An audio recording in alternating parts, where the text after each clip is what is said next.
She didn't walk down the aisle. She was delivered to it. No flowers, no music, no choice. Just a school teacher from Philadelphia standing in a dusty Colorado church, wearing a borrowed dress, surrounded by people who had already decided she was worthless, being handed to a man who hadn't bothered to look at her face yet. And the worst part? She let it happen. Because sometimes the most dangerous thing a woman can do isn't fight back. It's survive long enough to make them regret everything. This is the story of Evelyn Hawthorne, and the ranch that tried to break her, and the man who almost did. Hit that like button right now, and drop your city in the comments. I want to see how far this story travels. The summer of 1882 came to Harrow Creek, Colorado, like a debt collector, without warning, without mercy, and with absolutely no intention of leaving empty-handed. By July, the grass along the ridge had gone yellow and brittle as old newspaper. The creek that gave the town its name had shrunk to a muddy trickle running between cracked banks, and the cattle on the outlying ranches were starting to look the way men look when they've been going without sleep for too long, hollow-eyed and mean. 3 years of dry summers had squeezed the valley until it groaned, and the people who lived there had developed the particular kind of stubbornness that only comes from watching everything you love slowly die and deciding not to join it. Caleb Mercer was 41 years old and looked 50. Not because he was sick, not because life had been especially cruel to him beyond the ordinary cruelties it distributes freely and without favoritism, but because grief, when you carry it long enough and refuse to put it down, has a way of carving itself permanently into a man's face. The lines around Caleb's mouth weren't from laughter.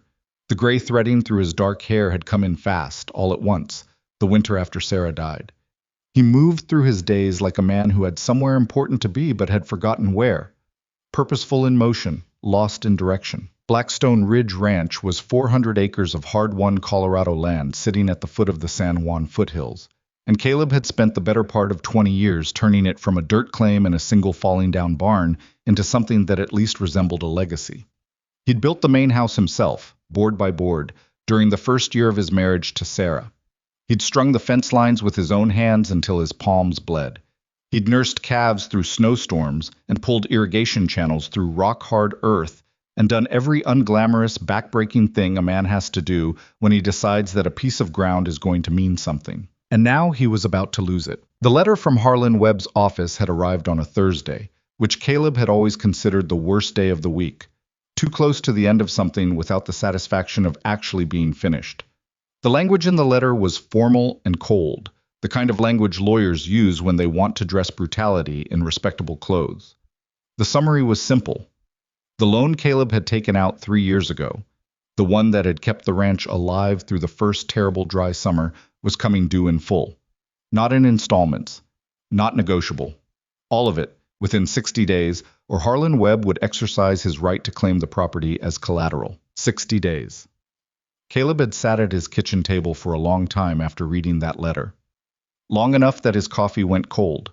Long enough that Lily, his 7-year-old daughter, came and stood in the doorway, watching him with her mother's eyes, dark and serious and far too perceptive for a child her age. "Papa," she'd said, "go back to bed, sweetheart. It's morning." He'd looked up then and seen the sunlight coming through the window and realized he'd been sitting there since before dawn. Harlan Webb was not a man who had earned his power so much as accumulated it the way mold accumulates, slowly, in dark corners, feeding on things other people had built.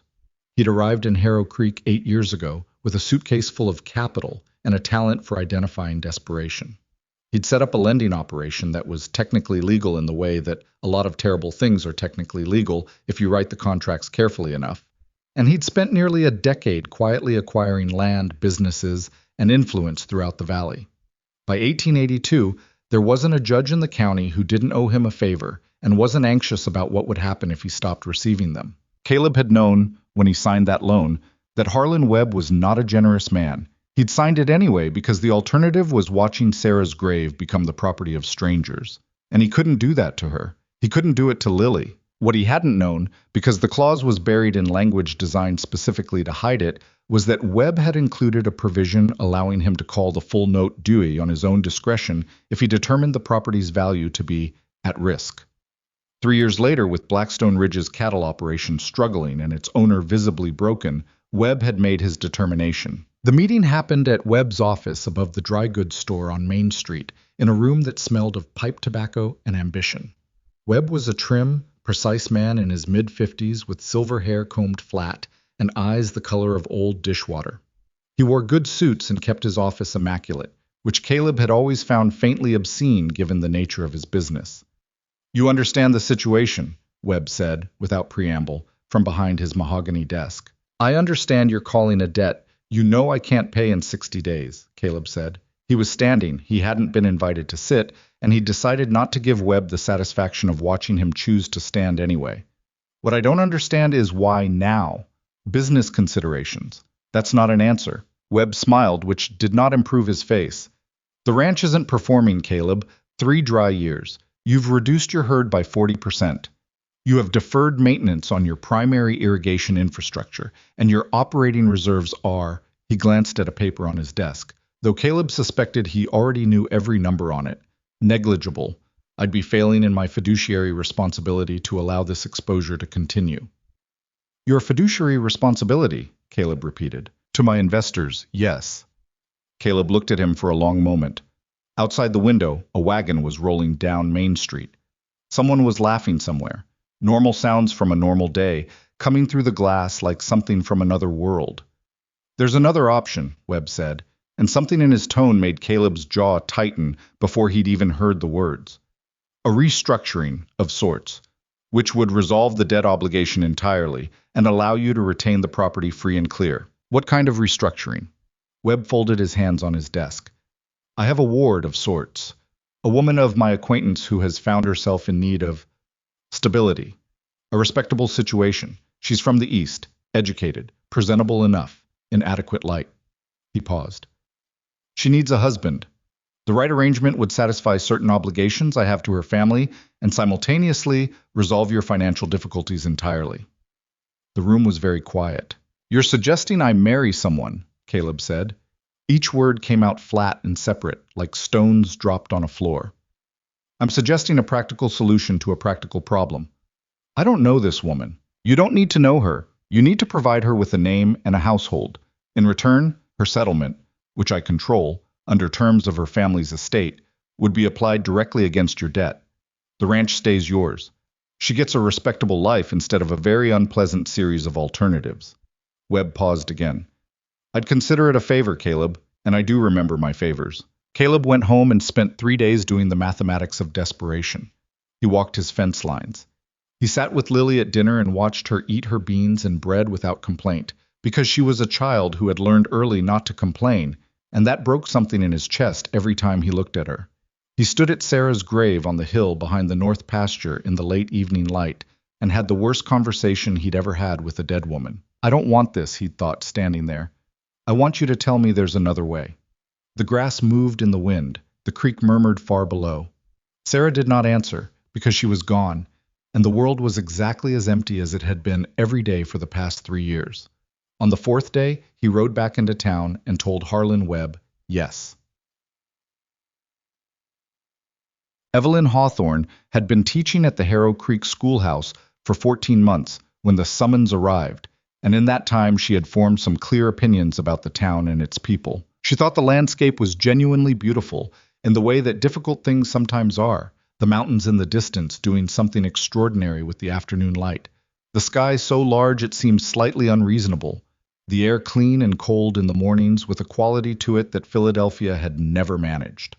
She thought the children she taught were, for the most part, sharp and curious and badly underestimated by the adults around them. She thought the winters were brutal in ways she had not been adequately warned about. And she thought that small towns, everywhere and always, had a remarkable talent for deciding what a person was worth before they'd had a chance to demonstrate it. She was 32 years old, unmarried, and had arrived in Harrow Creek carrying 3 trunks of books and a letter of recommendation from a school principal in Philadelphia who'd written it mostly to be rid of her. She was tall for a woman, angular in the way of someone who moved with purpose rather than grace. With dark hair she kept pinned severely back because she'd learned early that uncontrolled hair was one of the many things people used to decide you weren't serious. She had a habit of looking at people with a directness that made them uncomfortable, which she'd been told repeatedly was off-putting in a woman and had spent exactly no time trying to change. Harrow Creek had decided, with efficient cruelty, that Evelyn Hawthorne was a spinster. The word carried a specific weight in 1882 that it doesn't entirely carry now. It meant not just unmarried, but somehow mistaken, as if singleness at 32 was evidence of a fundamental flaw, a thing wrong with you that the world had accurately identified and wisely avoided. The women of the town said it with sympathy that was mostly pity. The men said it with the particular condescension of people who assume their approval is a prerequisite for a woman's worth. Evelyn had heard it enough that the word had stopped stinging and started simply irritating her, the way a poorly fitted shoe irritates. Not devastating, but constant and impossible to ignore. The morning. Harlan Webb came to the schoolhouse. She was teaching long division to a group of 9-year-olds who were approaching the concept with the enthusiasm usually reserved for dental work. She heard the knock at the door and opened it to find Webb standing on the steps in his good suit with his flat silver hair, looking at her the way a man looks at something he's already decided to purchase. "Miss Hawthorne," he said, "a word, if you please." She stepped outside, pulling the door mostly closed behind her. "My students are in the middle of a lesson, Mr. Webb." "This won't take long." He looked past her at the schoolhouse window, where 3 small faces were pressed against the glass. "I'll come directly to the point. I've spoken with the school board, and there have been some concerns raised about your continued tenure here." Evelyn's stomach dropped an inch, which she was furious about because she refused to let him see it. "What concerns?" "Your methods are considered unconventional. Teaching advanced mathematics to girls. The Latin texts. The school board feels the curriculum has drifted from what the community requires." "The school board consists of 4 men who have not set foot inside this building in 11 months, Evelyn said. "Nevertheless, their concerns are legitimate ones, and I'm afraid your position may be untenable going forward without a significant demonstration of community investment." He paused. He was choosing his words with the precision of someone who has rehearsed them. "I've spoken with Caleb Mercer. You know of him?" "I know the name. He's in need of a wife. His situation and yours present a mutual solution, if you're sensible about it." Webb folded his hands. "Marriage to a local rancher would demonstrate exactly the community investment the board is looking for. It would provide you stability and a household. Mr. Mercer would benefit from assistance of various kinds." Evelyn stared at him. "You're suggesting," she said slowly, "that I marry a man I've never met." "I'm suggesting you consider your alternatives carefully." His voice remained pleasant. "Your position here is precarious. Your references from Philadelphia were, I've made some inquiries, not entirely unambiguous. You have no family in the territory, no significant financial independence, and a reputation for stubbornness that has made the women of this town considerably less sympathetic to your situation than they might otherwise be." He met her eyes. "I can make your life in Harrow Creek very difficult, Miss Hawthorne, or I can make it considerably more comfortable. The choice is entirely yours." She wanted to tell him exactly where he could put his proposal. She thought about it, standing there in the thin morning sunlight with the sound of her students murmuring fractions through the closed door.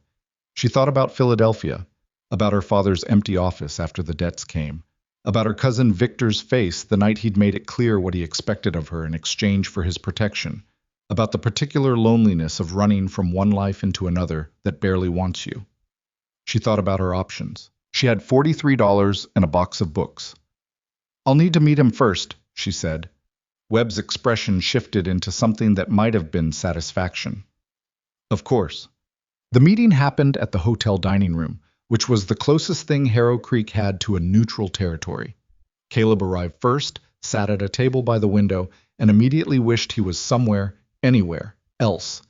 He'd put on his good shirt, the dark one without the frayed cuffs, and spent approximately 40 seconds considering whether to shave before deciding that a man being forced into a business arrangement disguised as a marriage had the right to show up with 3 days of stubble if he felt like it. He'd felt like it.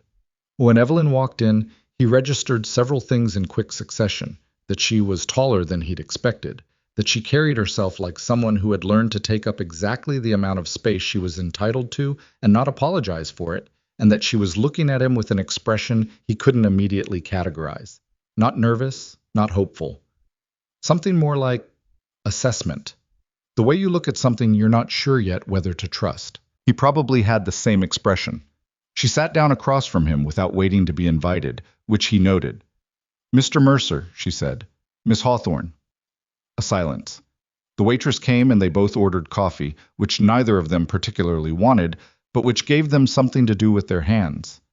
I assume, Evelyn said, that you're no more enthusiastic about this than I am. Caleb looked at her. I have a daughter, he said. She's 7. She lost her mother 3 years ago. I won't let her lose her home. That's why you're doing this. That's the only reason I'm doing this. He paused. I want to be honest with you because I think you deserve that, even if there isn't much else on offer here. I'm not looking for... He stopped, tried again. I'm not going to pretend this is something it isn't. It's an arrangement. Webb holds the paper on my ranch. Your presence satisfies a condition of his. Beyond that, I can offer you a roof and food and fair treatment. Nothing more. Evelyn wrapped both hands around her coffee cup. She was quiet for a moment. Fair treatment, she repeated. Not bitterly, exactly. Just tasting the words. I mean that sincerely. I believe you, she said, and something in her voice suggested that sincerity, in her experience, was rarer than it should be. She looked out the window at the street. A group of women were standing outside the dry goods store, and at least 2 of them were already looking toward the hotel with the focused attention of people who have identified an interesting development to discuss. Your daughter, what's her name? Lily. Does she know about this? Caleb's jaw tightened slightly. I told her there would be someone new at the ranch. I haven't explained everything. How did she respond to someone new at the ranch? It was quiet for a beat too long, which was its own answer. I see, Evelyn said. She's 7 and she misses her mother. It's not personal. Mr. Mercer, Evelyn said, with a patience that suggested she was extending it deliberately and could withdraw it at any moment. I understand that this situation is uncomfortable for you. I am trying to be honest with you in return. I am 32 years old. I have a teaching certificate, a working knowledge of basic medicine that I learned from my father, and enough stubbornness to have made a reasonably determined enemy of half the women in this town in 14 months. I am not fragile. I am not going to weep on your furniture or require excessive managing. I don't want anything from you beyond what you've offered. She paused. But I will not be treated as furniture myself. I would like that to be understood from the beginning. Caleb looked at her for a long moment. Understood, he said. It was not a marriage proposal. It was a negotiated surrender on both sides. They set the date for 2 weeks out. Well, the wedding was held at the Harrow Creek Community Church on a Thursday morning in early August, because Caleb had been right about Thursdays all along. The attendance was large, which in a town the size of Harrow Creek meant that approximately half the population was present, most of them drawn not by goodwill, but by the particular magnetism of a spectacle involving someone else's humiliation. The women of the town's social circle had spent 2 weeks generating an impressive volume of whispered commentary about Evelyn Hawthorne, the quality of which ranged from merely unkind to genuinely vicious. She was too educated, she was too forward, she was too old. She had no idea what ranch life required. Caleb Mercer deserved better and would quickly discover it. The spinster was getting what no sensible man had wanted, which was to say, not much. Evelyn had heard most of it. Small towns are not careful about their whisper volumes. She stood at the back of the church in her best dress, not the borrowed one people would later claim it was, but her own gray silk, somewhat out of date by Philadelphia standards, but respectable enough, and looked at the man waiting at the front and thought about every choice, good and poor, that had brought her to this particular moment. Her father's face came to her briefly. His kindness, his careful hands when he'd taught her to set a bone and read a fever. She pushed the memory back. She walked down the aisle alone. Caleb stood at the front in his good jacket, looking at the floor. He didn't look up until she was directly beside him, and when he did, their eyes met, and something passed between them that neither could have named precisely. An acknowledgement, maybe. A recognition of equal suffering. The ceremony was mercifully brief. The preacher read the standard words in a voice that managed to be simultaneously loud and expressionless. Caleb said the necessary things in a flat, controlled tone. Evelyn said them clearly, because she had decided that if she was going to do this, she was going to do it without mumbling.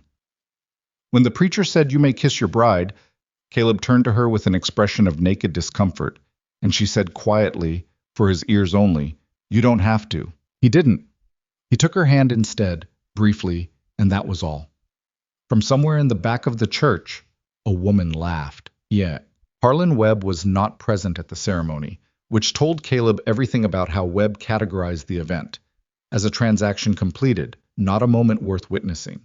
The paperwork, already prepared and neatly arranged, had been signed that morning before the service. Caleb had barely read it. Evelyn, pointedly, had read every word, and had asked 2 questions about specific clauses that had made Webb's lawyer uncomfortable in ways that were interesting to observe. The reception, held at the church hall, because Caleb had made no alternative arrangements and several church ladies had organized something out of what appeared to be equal parts community obligation and avid curiosity, lasted approximately 90 minutes. Food appeared. People ate. Several men shook Caleb's hand with the slightly too hearty manner of people congratulating someone on a situation they privately find embarrassing. The women circled Evelyn with the same focused energy a group of cats applies to an unknown animal, interested, cautious, and not entirely friendly. One of them, a round-faced woman named Mrs. Clancy, who ran the millinery shop on 2nd Street, came directly up to Evelyn with a smile that didn't quite reach her eyes. "Well," Mrs. Clancy said, "here you are." "Here I am," Evelyn agreed pleasantly. "Blackstone Ridge is quite the undertaking for a woman from the city." Mrs. Clancy's gaze traveled over Evelyn's dress, her posture, her hands that were slightly ink-stained from 3 days of finishing the school year's grade records, because Evelyn had refused to leave her responsibilities in disorder. "I do hope you're prepared for the reality of it. Ranch life isn't, well, it's quite different from teaching school."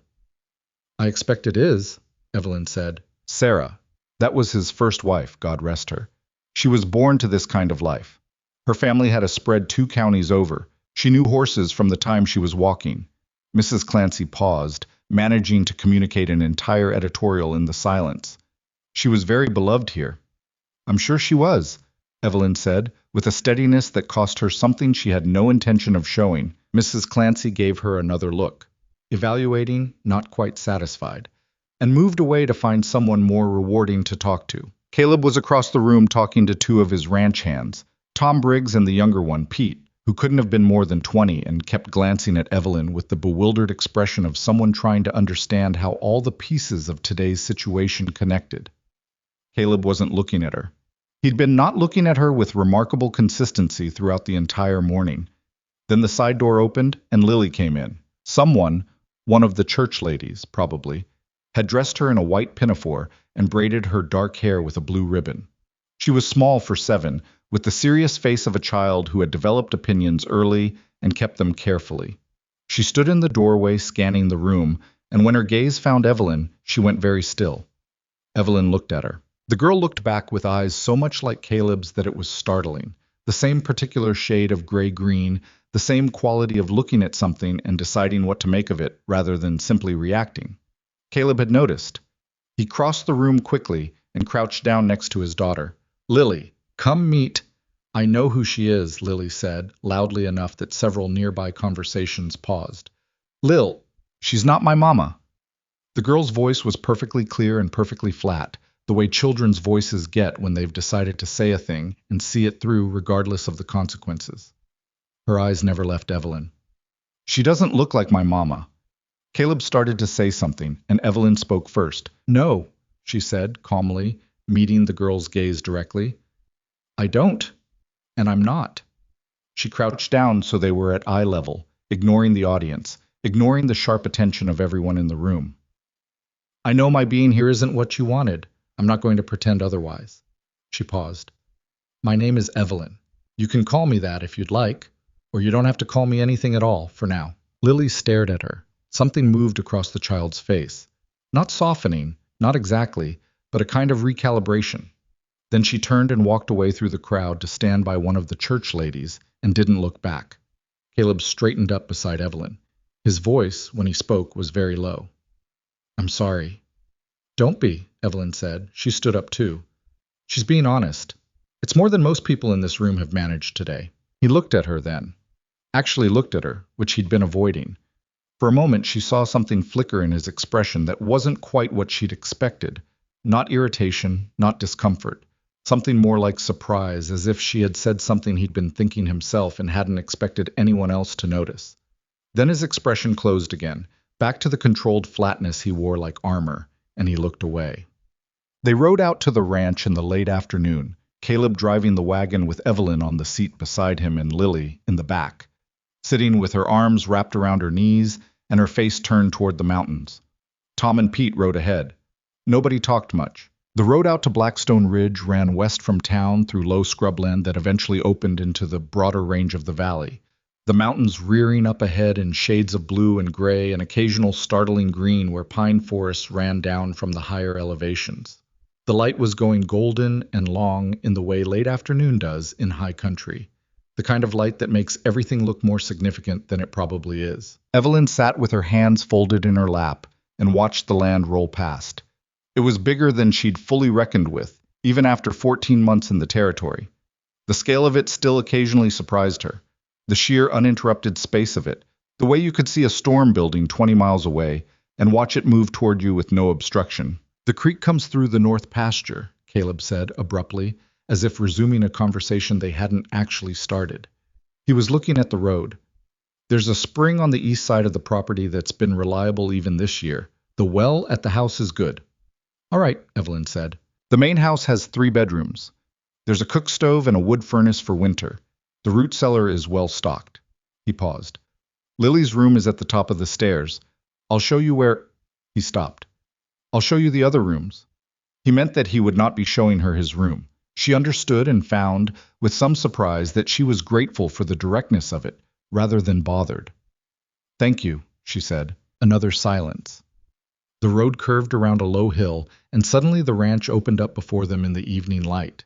The main house sitting solid and square in the middle of a broad yard, the barn behind it, the outbuildings arranged with the particular organized practicality of a working operation. A kitchen garden ran along the south side of the house, looking somewhat neglected. A porch wrapped around the front with a rocking chair that had a crack running through one of its arms. Evelyn looked at it, all of it, and felt something she hadn't expected. Not disappointment, not the relief of arrival, something more specific, more complicated. The recognition of a place that had once been cared for and was now clearly surviving rather than thriving. The kitchen garden needed work. The porch needed paint. There were small signs everywhere of maintenance deferred and corners cut, the accumulative result of a man trying to do too much alone for too long. It looked, she thought, exactly like how Caleb moved through a room. Still standing, still functional, but just barely. Lily had climbed down from the wagon before it fully stopped and ran directly into the house without looking back. The screen door banged shut behind her. Caleb set the brake and climbed down, then stood by the wheel as Evelyn gathered her skirt and stepped down herself. He didn't offer his hand, and she didn't wait for it. I was looking at the house with an expression she couldn't read. Not pride, exactly. Not shame, something between the two. The expression of a man looking at something that used to mean one thing and now means something different, and he hasn't fully made peace with the new meaning yet. It needs work, he said. He said it like a confession. Most things do, Evelyn said. She picked up her traveling bag and walked toward the front door. The first week was an education in the specific texture of being unwanted. It wasn't cruel.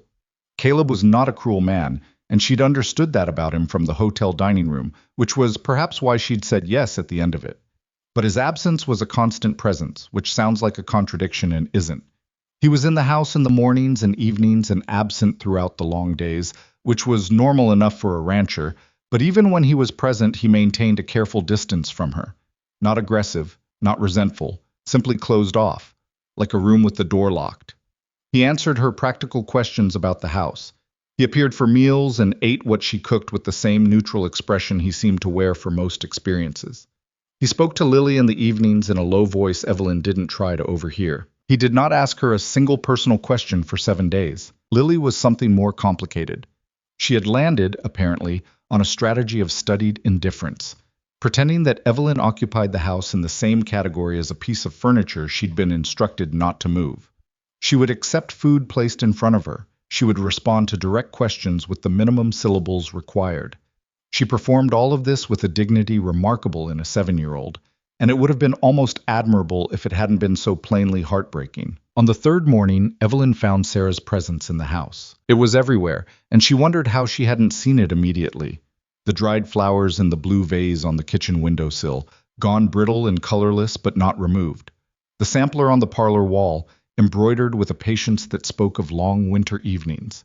Small touches in the arrangement of the furniture, the positioning of the rocking chair on the porch, that suggested someone who had made particular choices about where things belonged, and those choices had been respected ever since, silently, reverently. Evelyn did not move anything. She had expected to feel like an intruder in a strange house. What she hadn't expected was to feel faintly like she understood this dead woman without having known her. To look at the dried flowers and the sampler and the careful positioning of things, and feel the particular sorrow of a person who loved a place and a life and was gone from both. She left the flowers in the window and learned to cook around them. Well, it was the kitchen garden that first gave her something useful to do besides survive. She found it on the fourth day, circling the house while Caleb was out with the cattle and Lily was inside with a book. The garden was roughly 20 by 30 feet running along the south wall, surrounded by a low wood fence that had lost two of its pickets to what appeared to be weather or possibly a frustrated boot. The soil was dry, but not ruined. She could see evidence of what had been planted the previous year: tomatoes, beans, kitchen herbs. Going to seed now, the whole space raggedy and unkempt. She spent the afternoon pulling weeds. She wasn't doing it because she'd been asked to. She wasn't doing it to impress anyone. She did it because the garden clearly needed doing, and doing it gave her hands something to occupy and her mind something to focus on. That wasn't the various complicated feelings that wanted to assert themselves if she sat still too long. Lily found her there around 4 in the afternoon, appearing at the corner of the house with a book under one arm and an expression of extreme suspicion. "What are you doing?" she demanded. "Weeding," Evelyn said without looking up. "Papa hasn't done that in a while." "I can see that." A pause. Evelyn heard small feet move closer. "You're doing it wrong," Lily said. Evelyn looked up. "Am I?" "You're supposed to get the whole root or they come back. Mama said so." The girl's face went slightly tight when she said it, the name, but she didn't retreat. "You're just breaking them off." Evelyn looked at the weed in her hand, then at the ground. She was in fact just breaking them off. "Show me how to do it right then," she said. Lily stared at her with frank suspicion for a moment. Then she set her book down on the fence post and came through the gate. She didn't smile. She didn't soften. She crouched down beside Evelyn and showed her, with brisk 7-year-old authority, exactly how to get the root out intact, and she criticized the next 3 attempts with the forthright candor of someone who has been entrusted with important knowledge and takes that trust seriously. They weeded for an hour without talking about anything except the garden. It wasn't friendship. It wasn't anything close to that yet. But it was something, and Evelyn was careful not to make too much of it or reach for more than what was there. When Caleb came in from the range that evening and walked past the kitchen window, he stopped for a moment, looking at the cleared and tidied garden. Evelyn saw him stop from the corner of her eye. He stood there for a moment that was a beat too long to be casual. Then he walked on toward the barn without saying anything. That night at dinner, he poured her coffee without being asked. It was such a small thing that it shouldn't have meant anything. She noticed it anyway. Well, on the 8th day, the letter arrived from the bank. Caleb read it at the kitchen table, and Evelyn watched his face go through several things in rapid succession. He set the letter down with a careful, deliberate movement that told her the careful deliberateness was covering something. "Webb's man is coming out to assess the property next week," he said. "Standard procedure, supposedly." His voice was flat in the specific way it got when he was working to keep it that way. "Is it standard?" He didn't answer immediately, which was its own answer. "He wants to verify the terms of the arrangement are being met. Our arrangement." He met her eyes briefly, then looked back at the letter. "He'll want to see that the household is being managed, that everything is as represented." Evelyn understood what he wasn't quite saying. "You mean he'll want to make sure we're actually married?" "More or less." "And if anything seems not as represented?" Caleb folded the letter with precise movements. "Webb is very good at finding reasons to adjust his interpretation of a contract when it suits him." He set the folded letter on the table. "I'm telling you so you're not caught off guard." He stood up, the way he always stood up from meals, abruptly, as if sitting still had started to feel dangerous. He picked up his coffee cup, started toward the door, stopped, turned back. "I want you to know," he said, to a point slightly to the left of her head, "that this isn't how I wanted things to be. The situation." He stopped, tried again. "I know this isn't fair to you." It was, she thought, probably the most personal thing he'd said to her since the hotel dining room, and it had clearly cost him something to say it. No, she said honestly. It isn't particularly fair. But fairness isn't something I've been expecting much of lately. She folded her own hands on the table. I'll be appropriately settled looking when Webb's man comes. You don't need to worry about that. He nodded once and went out the door. She sat at the kitchen table in the quiet kitchen and listened to his boots on the porch steps. Through the window, she could see the mountains going purple in the early evening light. Somewhere in the barn, one of the horses moved and settled. She was tired in a way that had nothing to do with physical work. The specific tiredness of being somewhere you didn't choose, doing your best to build something out of materials that weren't quite right, and trying not to think too hard about how the whole structure might look from the outside. She picked up the water glass on the table and noticed it was the one with the small chip on the rim. She'd been using it all week automatically, without thinking about it, because the other glasses were stored on the upper shelf and she hadn't wanted to presume. She sat there for a moment. Then she stood up, reached to the upper shelf, and got herself a proper glass. It was a small, stupid thing, but it was something she'd done on her own, in her own right, because she had chosen to. She was still here. She was still herself. That, for now, was enough. Outside, the sun dropped below the ridge, and the shadow of Blackstone ran long and dark across the valley floor. The cattle moved on the distant pasture like slow thoughts.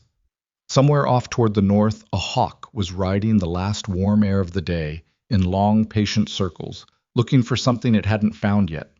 The ranch sat in the gathering dark, weathered and stubborn and still standing, just like the two people inside it. The second week at Blackstone Ridge settled into a rhythm that wasn't quite peace but wasn't open warfare either, something in between, like two people sharing a narrow trail and having learned, through necessity, not to shoulder each other off the edge. Webb's man came on a Tuesday. He was a thin, quiet fellow named Aldrich, who wore a clerk's suit and carried a leather notebook, and looked at everything on the property with the detached efficiency of someone taking inventory of a warehouse rather than visiting a home. He walked through the house room by room, noting things in his notebook without commenting on them. He inspected the barn, spoke briefly with Tom Briggs about the condition of the herd, and ate the lunch Evelyn set out with the air of someone fulfilling an obligation rather than accepting hospitality. Caleb sat across the table from him and answered his questions in clipped, careful sentences. Evelyn served the meal, refilled the coffee, and spoke when spoken to, which Aldrich did twice, once to ask how she was settling in, and once to ask whether she found the climate agreeable. She answered both questions with the pleasant composure of a woman who has given exactly zero information while appearing cooperative, and she watched Aldrich note something in his book afterward, and found she didn't particularly care what it was. When Aldrich left, climbing back into his hired buggy without ceremony, Caleb stood on the porch and watched him go with his arms folded and his jaw set. Evelyn came to stand beside him, not close, just present. Well, she said. He'll report back to Webb, Caleb said. If anything seemed off to him, we'll know within the week. Nothing seemed off, Evelyn said. He glanced at her sideways. You don't know that. I watched him through the whole meal. He stopped writing in that book after the first 10 minutes. Men like that write down concerns. He ran out of concerns. Caleb looked at her for a moment, and she could see him deciding whether to accept that or argue with it. He turned back to the road where Aldrich's buggy was already small in the distance. Thank you, he said quietly, for today. She went back inside without making anything of it. The relief, it turned out, was short-lived. 3 weeks later, the storm came. It rolled in from the northwest on a Thursday afternoon, naturally, building from a dark smear on the horizon into a full churning system with the particular speed that mountain weather achieves when it decides to make a point. By the time Caleb noticed it coming in from the far pasture, where he'd been checking a section of downed fence line, the sky above the ranch had gone the color of a bruise and the wind had picked up with an edge to it that made the horses nervous. I was riding Hector, the big gray gelding that had been his primary working horse for 6 years, steady, experienced, and not given to dramatics. Which was why what happened next hit Caleb so completely without warning. A branch came down from the cottonwood along the creek bank, cracked off by a gust, and it landed not directly in front of Hector, but close enough and loud enough that the horse went sideways in a single explosive movement that had nothing to do with training and everything to do with pure animal terror. Caleb had ridden enough spooked horses to know you lean into the turn, but the ground was already wet from the storm's advance rain, and Hector's back leg slid, and suddenly there was no controlled anything. Just the sensation of the world rotating violently, and then the impact, which was a sound before it was a pain, and then the pain came in a long, delayed wave that started in his left shoulder and ran down through his ribs and stole the air from his lungs. He lay in the wet grass for what might have been 30 seconds or 3 minutes while his body recalibrated. Hector had recovered his footing and stood 10 feet away, breathing hard, reins trailing. The rain started coming down in earnest. Caleb tried to push himself upright and found that his left arm wasn't going to participate in that project. The shoulder had done something wrong. He could tell by the specific shape of the pain, not the sharp, clear pain of a clean break, but the deep, wrongly seated pain of something displaced. He'd dislocated it before, years ago, and his body remembered. He got to his feet using only his right arm and stood there in the rain with the sky tearing itself apart overhead, calculating. The ranch house was a mile and a half east. Tom and Pete were working the far south pasture. His left arm was hanging at an angle that made him feel faintly sick when he looked at it directly. He caught Hector's reins with his right hand and started walking. He made it about half a mile before Evelyn found him. She'd seen the storm coming from the kitchen window and the empty yard and done what turned out to be a reasonable calculation about where Caleb was likely to be and what a spooked horse on wet ground might produce. She'd taken the other horse, the smaller bay mare she'd been using for the twice-weekly ride into town, and ridden out into the rain without particular ceremony or any invitation to do so. When she came around the bend of the creek trail and saw him, walking, leading Hector, left arm wrong, she brought the mare to a quick stop and dropped down before the horse had fully settled. "Stop walking," she said. "I'm fine," he said immediately, which was such a specific kind of man response to an obviously untrue situation that she felt a flash of irritation sharp enough to cut through the rain and her own fear. "Your shoulder is dislocated," she said. "Stop walking before you trip on something and make it worse." He stopped. She came up to him and looked at the shoulder with the focused attention she gave things she was assessing. Not fussing, just looking, efficiently, the way her father had taught her. The arm was hanging forward, and the shoulder silhouette was wrong, the kind of wrong you can see even through a wet shirt. "How long have you been walking on this?" she asked. 20 minutes, maybe a bit more." "Did you hit your head?" "No." "Are you sure? You'd tell me if you weren't sure." Something shifted in his expression briefly. "I'd tell you." She looked at him in the rain for a moment. "I can put it back," she said. "Your shoulder. My father was a physician. He taught me how." Caleb looked at her. His face was wet and tight with controlled pain, and she could see him weighing it. The discomfort of the admission against the practical reality of standing in a field in a thunderstorm with one arm hanging wrong. "You've done this before," he said. It wasn't quite a question. "Twice. Once on my father when he fell from a ladder. Once on a student whose horse knocked him off a fence." She paused. "It hurts. I won't pretend otherwise. But it's faster than riding back like this." He set his jaw. "All right." She talked him through it before she did it.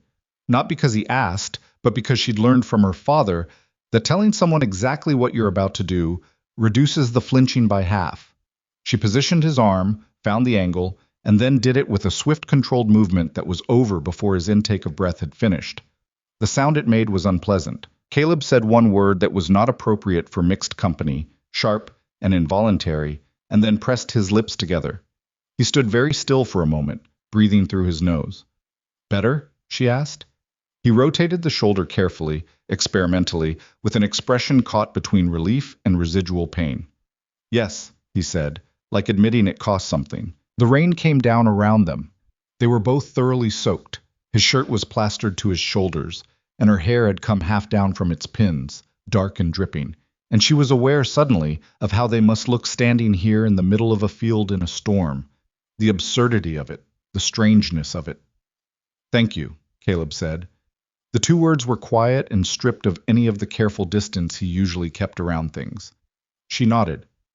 "Can you ride?" "Yes." "Then let's get back before the creek comes up." They rode back through the rain without talking, and Evelyn spent most of the ride sorting through something she didn't quite have a name for yet. Not satisfaction exactly, though there was some of that. More the feeling of having been useful in a way that was real, not performed. Not setting a table or answering a door, something that had actually mattered. Lily was on the porch when they came in, her small face creased with worry that she rearranged quickly into studied neutrality when she saw her father. She looked at his arm, then at Evelyn, then back at her father. "Your arm is wrong," she said. "It was," Caleb said. "Evelyn fixed it." The girl looked at Evelyn again. The calculation happening behind those gray-green eyes was visible and impossible to decode. She didn't say anything more, just held the door open and went back inside, which was, Evelyn had learned, roughly equivalent to an invitation. That evening, for the first time, Lily came and sat at the kitchen table while Evelyn was making a poultice for Caleb's shoulder. The same willow bark and clay preparation her father had used, with a little dried arnica she'd brought from Philadelphia on the theory that she would need it eventually, and had just hadn't known for what.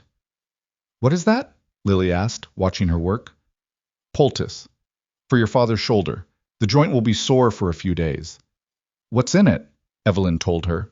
Lily listened with the focused attention she gave to things she was actually interested in, leaning forward slightly, watching Evelyn's hands, filing information in whatever organized system was running behind her serious little face. "Where'd you learn that?" Lily asked. "My father. He was a doctor." "A real doctor. As real as they come." Evelyn smoothed the poultice onto the cloth. "He taught me a lot. Medicine, reading, mathematics. He thought people should know how to take care of themselves and the people around them." She paused. "I was right about that." Lily was quiet for a moment. "Is he dead?" The directness of 7-year-olds was, Evelyn thought, one of the more bracing things about them. "Yes," she said, "a few years ago." "My mama is dead too," Lily said. She said it in the careful, practiced way of someone who has learned to say a hard thing without falling apart. The way children learn, sometimes, before they should. "I know," Evelyn said. She didn't say she was sorry, because the girl had heard that enough that the words were probably just sounds by now. She didn't say anything else either. She just continued working and let the kitchen be quiet and let Lily sit there for as long as she wanted to. The girl stayed for an hour. She didn't say much more, but she watched everything Evelyn did with those careful eyes, and when Evelyn asked her to hold something or hand her something, she did it promptly and well, with the natural competence of a child who has grown up where practical skills are worth something. When Caleb came in from his second time checking the barn after the storm, he stopped in the kitchen doorway and saw them, his daughter and his not-quite wife sitting at the table in the lamplight, not touching, not making any declarations, just sharing the space. Something passed across his face and was gone before Evelyn could read it.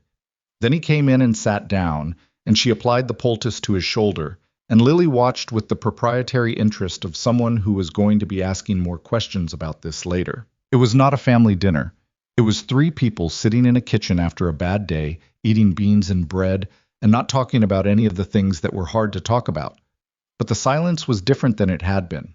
Less like absence, more like something that had been emptied out and wasn't sure yet what it wanted to be filled with. The storm passed overnight and left the valley washed clean in the morning, the grass improbably green, the creek running fast and loud, the mountains so sharp against the sky, they looked like they'd been cut out and placed there. Evelyn stood on the porch with her first cup of coffee and looked at it and felt something she was careful not to name because named things have a way of setting expectations. It was approximately this point in Evelyn's cautious recalibration of her situation that Harlan Webb reminded them both, efficiently, that he was still there. The new letter arrived on a Monday. Different from Aldrich's routine visit, this one was from Webb's lawyer directly, on formal stationery, and it concerned a clause in the loan restructuring that Evelyn had flagged during the signing and been waved off about. She read it twice at the kitchen table, and then she found the copy of the original contract she'd quietly made before signing her name to it, because she had learned from her father that you always kept a copy of things that mattered. She spread both documents on the table and read them side by side. The clause in question concerned the valuation of the property for the purposes of the settlement. Webb's lawyer was now arguing an interpretation of that clause that would, if accepted, essentially require the Mercers to pay an additional assessment fee, a fee that was transparently manufactured and that appeared nowhere in the original language if you read the original language carefully. The letter was cordial and formal and designed to look like a routine administrative matter rather than what it was, which was a test to see whether they'd simply pay it without reading. Caleb read it when he came in for lunch, and his expression went through several things quickly. This isn't in the original agreement, he said. No, Evelyn said, it isn't.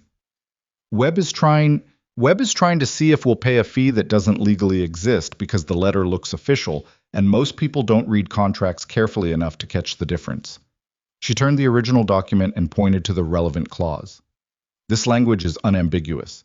The assessment fee is not authorized under these terms. She paused. If we pay it, we're implicitly acknowledging it's valid. Then the next one will be for more. Caleb looked at the documents. He looked at her. You found this the day we signed it, he said. It wasn't an accusation. I asked a question about it. Webb's lawyer said it was standard language. She kept her voice even. It wasn't. Why didn't you? He stopped. Because you'd already decided, she said. And because I wasn't sure enough then. I'm sure now. She slid a sheet of paper across the table. She'd already drafted a response. This is a letter I'd like to send to Webb's lawyer. It cites the specific clauses, explains why the assessment is not authorized under the original terms, and requests written confirmation that the matter is closed. She paused. I can add your name to it or remove mine. Whichever you think is more useful. Caleb read the letter. He read it again. Outside, Tom Briggs was crossing the yard, and somewhere Lily was practicing her letters, the faint scratch of pencil on paper audible through the parlor wall. Webb will not like this, Caleb said finally. No, Evelyn agreed. He won't. It could make things harder. It will make things harder now or considerably harder later. She folded her hands on the table. That's always the choice with men like Webb. You pay the small thing and the next thing is bigger. You push back early and it costs you something, but it's less than it'll cost later. I was looking at her with an expression she'd seen before. That particular kind of surprise he occasionally produced when she said a thing he hadn't expected. She was getting used to it and finding unexpectedly that it didn't bother her. She'd spent a long time among people who were surprised by her, and most of the time their surprise had been edged with irritation. His was different. His looked more like someone encountering something they hadn't known to look for. Both names, he said. Both names, she agreed. They sent the letter that afternoon. Webb's response came 4 days later. It was terse and acknowledged, with language carefully constructed to avoid admitting anything, that the assessment would not be pursued. There was nothing in the letter that resembled an apology or a concession, but the refusal to push further was, in its own way, more telling. Tom Briggs was in the yard when Caleb came out of the house holding the letter, and he looked at his employer's face and said, Good news? Managed news, Caleb said. Tom looked past him at the kitchen window where Evelyn was visible moving around the stove. He was quiet for a moment. Then he said, She's sharper than Webb figured. Yes, Caleb said. She is. He folded the letter and put it in his pocket. He stood there in the yard in the late afternoon sun, and there was something happening in his face that he wasn't doing anything about. Wasn't suppressing it exactly, but wasn't reaching for it either.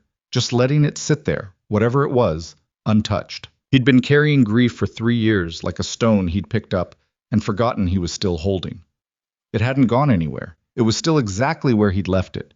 But something in the weight of the past weeks, the storm, the shoulder, the kitchen table, the letter, had made him aware, in a way he hadn't been for a long time, that he was still capable of noticing things. He didn't know what to do with that yet. I went back inside and poured himself coffee and found that Lily was sitting at the kitchen table with Evelyn, who was showing her something in a book, a diagram of the human hand, bones labeled in small, precise text. Lily was asking questions at her characteristic rapid-fire pace, and Evelyn was answering them with the same patient attention she always gave the girl when she was in teaching mode, not talking down to her, just talking. Caleb stood in the doorway for a moment, holding his coffee cup. Neither of them noticed him. He watched his daughter lean closer over the book, her dark hair falling forward, asking another question with that serious 7-year-old intensity.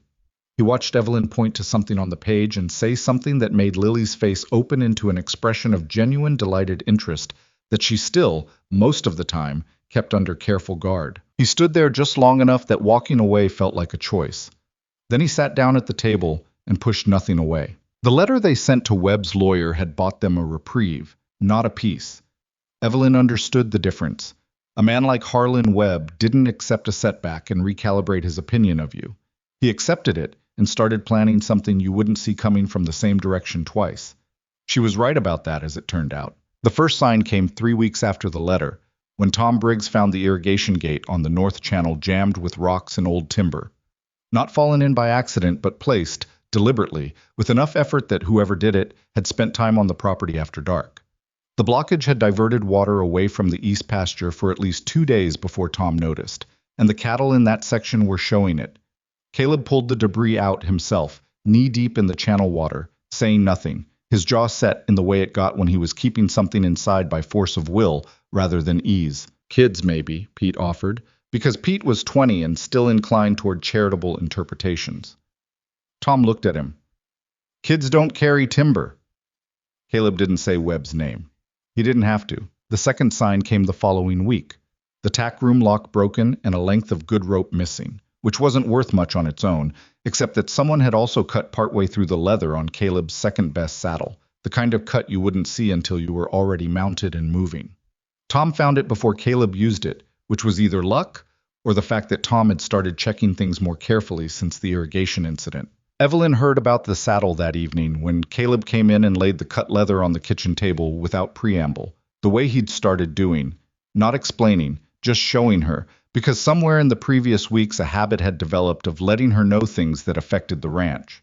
She looked at it. She picked it up and examined where the cut ran. This would have come apart on a hard ride, she said. Yes. Someone wanted you hurt, or wanted me off the property while they did something else. He sat down and ran a hand through his hair, a gesture she'd come to recognize as the thing he did when he was tired in a way that sleep didn't fix. I can't prove any of it goes back to Webb. You don't need to prove it yet, Evelyn said. You need to document it. She was already moving toward the writing desk in the corner. Every incident, date, description, what was damaged or missing, what it would have cost if you hadn't found it in time. A written record. For what purpose? She looked back at him. Because if Webb is doing this, he's doing it to other people too. He doesn't have a ranch that's specific to Blackstone Ridge. He has a method. She set paper on the desk. And methods leave trails, if enough people write things down. Caleb watched her for a moment. Lily was in the parlor, audible through the wall, talking to herself the way she did when she was drawing. A low, continuous commentary on whatever was happening in the picture. The lamp on the kitchen table threw warm light across the scarred wood surface, across the cut saddle leather, across the lines of Caleb's face. You think we should go looking, he said. I think Webb has been operating in this valley for 8 years, Evelyn said. And I think there are other people who've been where we are and didn't find their way out of it. I think those people might like to be asked about it. The silence lasted a beat. Then Caleb said, I know 2 families over in Mesa County, the Aldersons and a man named Beaufort. They both had dealings with Webb that ended badly, lost their properties. He paused. I never asked them exactly what happened. Maybe you should, Evelyn said. The trip across to Mesa County took 3 days, which required arrangements, leaving Tom Briggs in charge of the ranch, leaving Lily in the care of Ruth Hadley, the older woman 2 miles down the road, who had a farm of her own and a brisk, no-nonsense manner that Lily respected in the way she respected most things that didn't condescend to her. Lily had accepted this arrangement without visible protest and only looked at Evelyn once, in the particular way she sometimes did, a long, evaluating look that was impossible to fully read, before going to pack her small overnight bag. They rode the first day largely in the practical silence they'd developed, which was different now from the silence of the early weeks. The early silence had been avoidance. This one was more like the quiet between people who don't need to fill every space, comfortable in a tentative way, like something still learning to trust its own weight. They stopped for the midday meal beside a creek that still had reasonable water, sitting on opposite sides of a flat rock, and eating the bread and cold beans Evelyn had packed without ceremony. The mountains were closer here, pressing in from the west, and the scrub oak along the creek banks had started going orange and red at the edges, September finding its way in early. Tell me about the Aldersons, Evelyn said. Caleb looked at the water. Ed Alderson had a cattle operation about half the size of Blackstone. Solid man, careful. He took a loan from Webb 4 years ago when the fever killed half his herd in a single winter. He paused. A year later he was gone. The property transferred to one of Webb's holding companies. I heard Ed moved his family up to Wyoming. Did you ever ask him what happened? No. He was quiet for a moment. People don't like to talk about losing, like it's something to be ashamed of. It's not shame, Evelyn said. It's exhaustion. By the time someone like Webb is done with you, you don't want to go back over it. You just want it to be over. She picked up a stone from the creek bank and turned it in her fingers. My father lost his practice the same way. Not Webb, a different man, same method. He spent the last 2 years of his life convinced it was partly his fault. She didn't say anything more about it, and Caleb didn't push. But she felt him register it, the way he sometimes did when she let something real show, not making a thing of it, but filing it somewhere. Was it? He asked after a moment.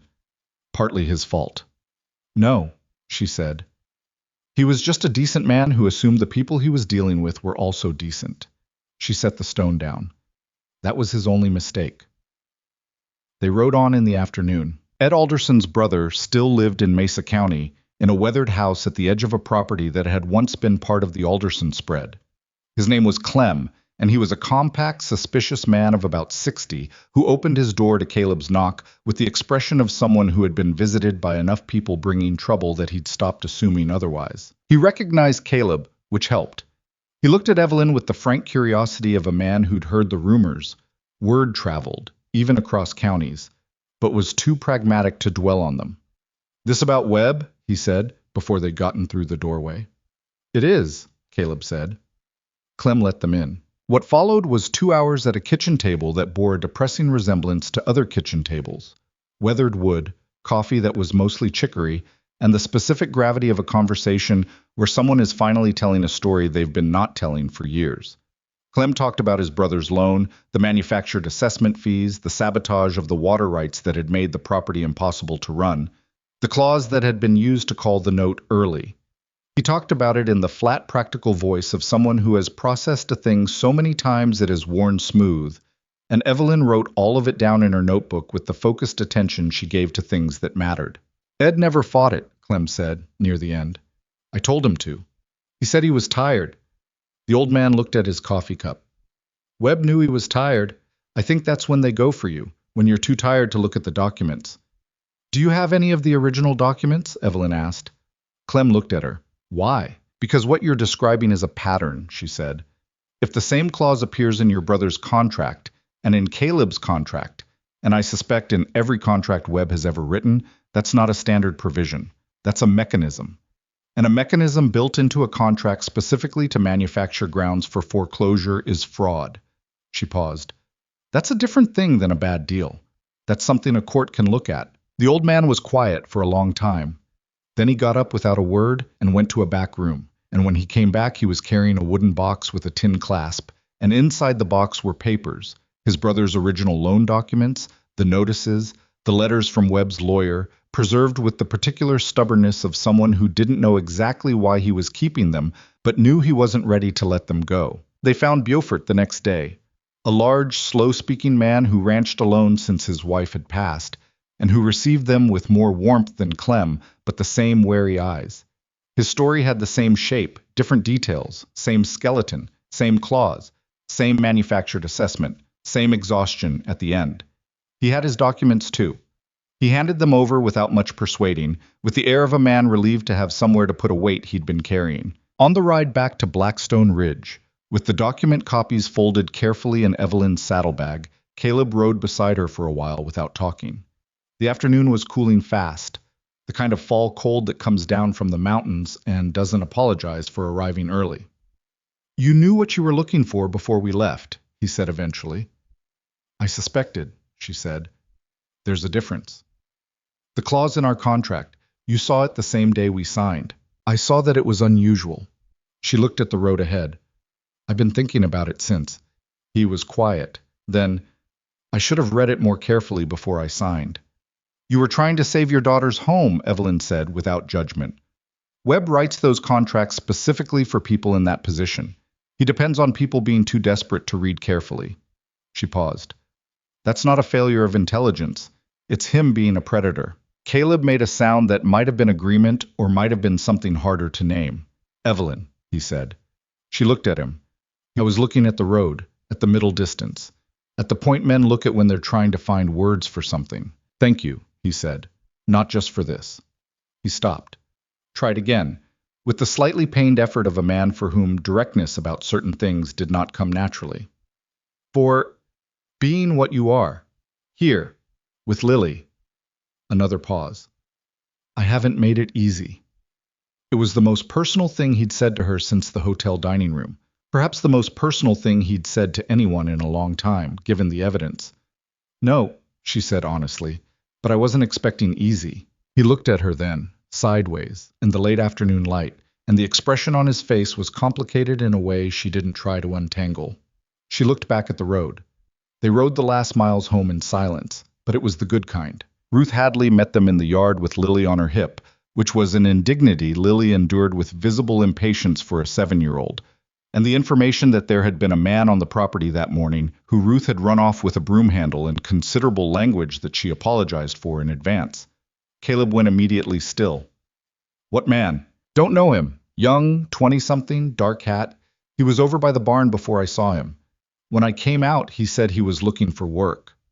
Ruth set Lily down with the practiced ease of someone long accustomed to children. Didn't look like a man looking for work to me. Caleb went to check the barn. Evelyn followed, and Lily followed Evelyn because she had apparently adopted the habit of going where Evelyn went when something was happening that she wanted to understand. They found it in the corner of the tack room, a tin of lamp oil, placed behind a loose board with a piece of cloth stuffed into the neck. Caleb picked it up and held it for a long moment without speaking. His face had gone very still in the way it did when he was most dangerous. Not explosive, just absolutely controlled. I was going to burn the barn, Pete said, from behind them. He'd come in from the pasture and was looking at the tin with the expression of someone encountering a thing that has moved the situation past the category of vandalism. Not today, Caleb said. He was setting it up for later. Evelyn looked at the tin in Caleb's hands. The cloth wick. The deliberate placement. She thought about the horses in the barn. She thought about Lily sleeping 30 yards away. This is escalation, she said. Her voice was steady. She was working to keep it that way. He's moving faster because the letter worked. He's worried. He should be worried, Caleb said. The flatness in his voice had a different quality than usual. Not resignation, but something harder, resolved. He handed the tin to Tom, who took it outside. He stood in the barn doorway in the long evening light and looked at the house, at the yard, at the fences of his property, running out in all directions. I'm going to take the documents to a lawyer, he said. Not Webb's man. Someone from Denver, maybe. Someone Webb hasn't gotten to yet. He turned and looked at Evelyn. If what you're thinking is right, about the pattern, the clause, how many families do you think we could find? Evelyn had been thinking about that on the ride back, doing numbers in her head. 8 years in the valley. The Aldersons, Beaufort, 3 others she'd heard mentioned in passing around town. A lending operation structured the way Webb's was structured, running that long, would need to have turned over properties regularly to keep the capital moving. Enough, she said. Caleb nodded once. Then we start building something he can't dismantle with a letter and a friendly judge. Lily was standing behind Evelyn, pressed close without quite touching, the way she'd started doing sometimes, this small warm presence that didn't announce itself but was unmistakably there. Evelyn felt the slight weight of the girl against her back and did not make anything of it. Can I come when you go to Denver? Lily asked. No, Caleb and Evelyn said at the same time, and then looked at each other, and Lily made a small disgusted sound at the unfairness of adults. It was not the moment for it. The tin of lamp oil was sitting on the fence post outside and the documents were in the saddlebag, and Webb's man had been on their property that morning. All of that was true and real and still required dealing with. But Caleb held her gaze a beat longer than was strictly necessary, and something passed between them that was not comfortable or uncomplicated or easy. Just real, which was, Evelyn had come to think, the only thing worth being. The next morning, Caleb rode out at first light to ride the fence line with Tom. It was 2 miles from the house when they heard the single gunshot crack across the valley and the sound of Hector's hooves faltering on the frozen ground. And Tom turned to look, and Caleb was no longer on the horse. Tom Briggs rode back to the ranch at a dead run and hit the yard still moving, sliding off his horse before it had fully stopped. And Evelyn came out the front door at the sound of hooves, because she'd learned in the past weeks that hooves moving that fast toward the house were never good news. She read Tom's face before he said a word. Where? She said. North fence line, 2 miles out, near the creek bend. Tom was breathing hard. Single shot. He's down beside the water. I don't know how bad. I rode straight back. Evelyn was already moving, back inside, her medical bag from the shelf where it lived now, not packed away in a trunk but accessible, because she'd stopped pretending she didn't need it ready. She called to Ruth Hadley. Ruth had been staying nights since the lamp oil incident, an arrangement nobody had formally proposed, but that had simply happened, to keep Lily inside. She heard Lily's voice start to rise in protest from the parlor and heard Ruth's firm response cut it off. She came back out with the bag and looked at Tom. "Get Pete, bring the wagon, come right behind me." She didn't wait for his answer. She took the bay mare and rode. The 2 miles of trail felt like 10. The mare was fast and knew the north fence line, and Evelyn let her run, leaning forward in the saddle with the cold morning air cutting at her face and the document case still in her mind. The papers, Webb's pattern, everything they'd spent weeks building. And underneath all of that, something more immediate and less organized that she wasn't examining closely because now was not the time. She found him beside the frozen creek, exactly where Tom had said.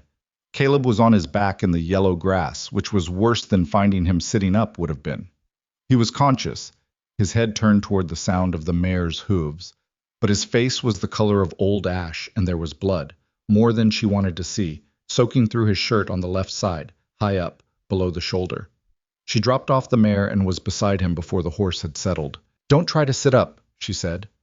"I wasn't planning to," he said, which came out thin and slightly wrong, the breath not quite right behind it. She got her hands on him, checking his pulse at his throat first, then the wound. Entry point below the left clavicle, no exit wound she could find by feel, which meant the bullet was still inside.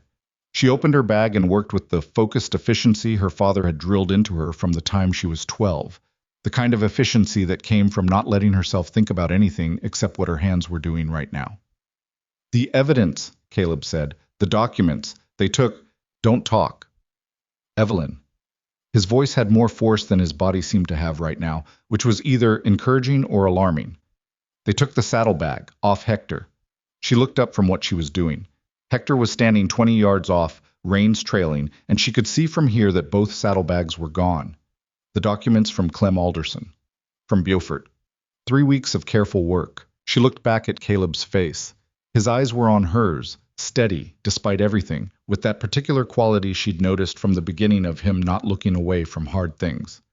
"We'll deal with that later," she said. "Right now I need you to stay still and stay awake." "I'm not going anywhere." "People say that," she said, and her voice came out sharper than she intended, with something underneath it she hadn't planned for. "And then they do." She pressed the folded cloth to the wound with firm, controlled pressure. "So don't tell me you're not going anywhere. Just stay awake and let me work." He was quiet after that. She worked. The sound of the creek ran underneath everything, the cold water moving fast over rocks, indifferent, as creeks are, to the events on their banks. Tom and Pete arrived with the wagon 18 minutes later. Getting Caleb into it was unpleasant for everyone involved and produced 2 more words from him that weren't appropriate for general company, which Evelyn took as a reasonable indicator of continued consciousness. Pete drove back at the fastest pace that wasn't actively dangerous. Tom rode alongside with his rifle visible across his saddle, scanning the scrubland, because whoever had fired that shot might still be somewhere in the vicinity, and Tom Briggs was not a man who left a job half done. They got Caleb into the house and onto the kitchen table, which had now served multiple medical purposes in recent months, and had developed, in Evelyn's mind, a sort of dual identity. She sent Pete for the doctor in town, Doc Reeves, who was moderately competent and had been practicing long enough to know when to hand a situation to someone who knew more. And she did what needed doing in the interim with the materials she had and the knowledge her father had given her. The bullet had to come out. She'd done it once before, on a ranch hand of her father's friend who'd caught a ricochet during a hunting trip, and she'd been 24 years old and considerably more frightened than she'd let on. She was 32 now, and not frightened in the same way. Something more focused than fear, something that had a direction to it. Caleb was watching the ceiling when she told him what she needed to do. All right, he said. "It's going to hurt." "I expect so." "I need you to hold still. Can you do that?" He looked at her. "Can you do this?" She looked back at him. "Yes." "Then yes," he said. "I can hold still." He held still. She did it. It was not clean or easy or fast, and he made sounds that she pretended not to hear, and she made mistakes that she corrected, and Doc Reeves arrived in the middle of it, and took over the second half with the manner of a man who'd arrived at a situation already better managed than he'd expected, which he had the grace not to comment on. When it was over and Caleb was bandaged and had been moved to his bed and had been given something for the pain that put him into a shallow, restless sleep, Evelyn stood in the kitchen and looked at the table and then at her hands, and then out the window at the yard where the light had gone full afternoon without her noticing. Lily came and stood beside her, not touching, just present. "Is he going to be okay?" Lily asked. "Yes," Evelyn said. She was fairly certain it was true. The girl was quiet for a moment. "You're shaking," she said. Evelyn looked at her hands. She was, slightly, the kind of shaking that comes after, when the focused part is over and the body remembers it had feelings about what just happened. "I know," she said. Lily, without any announcement or apparent deliberation, took Evelyn's hand in both of hers. Her small hands were warm and the grip was firm in the way of children who don't do things halfway. She didn't say anything else. She just stood there holding on, looking out the same window. Evelyn did not fall apart, but it was, she thought, a near thing. Caleb recovered slowly, which was its own particular challenge because he was constitutionally unsuited to being stationary. By the third day he was trying to get up, and by the fourth he'd managed it, over Evelyn's explicit objection, and stood in the kitchen doorway looking pale and irritable, which she took as evidence of genuine improvement. "Sit down," she said without turning from the stove.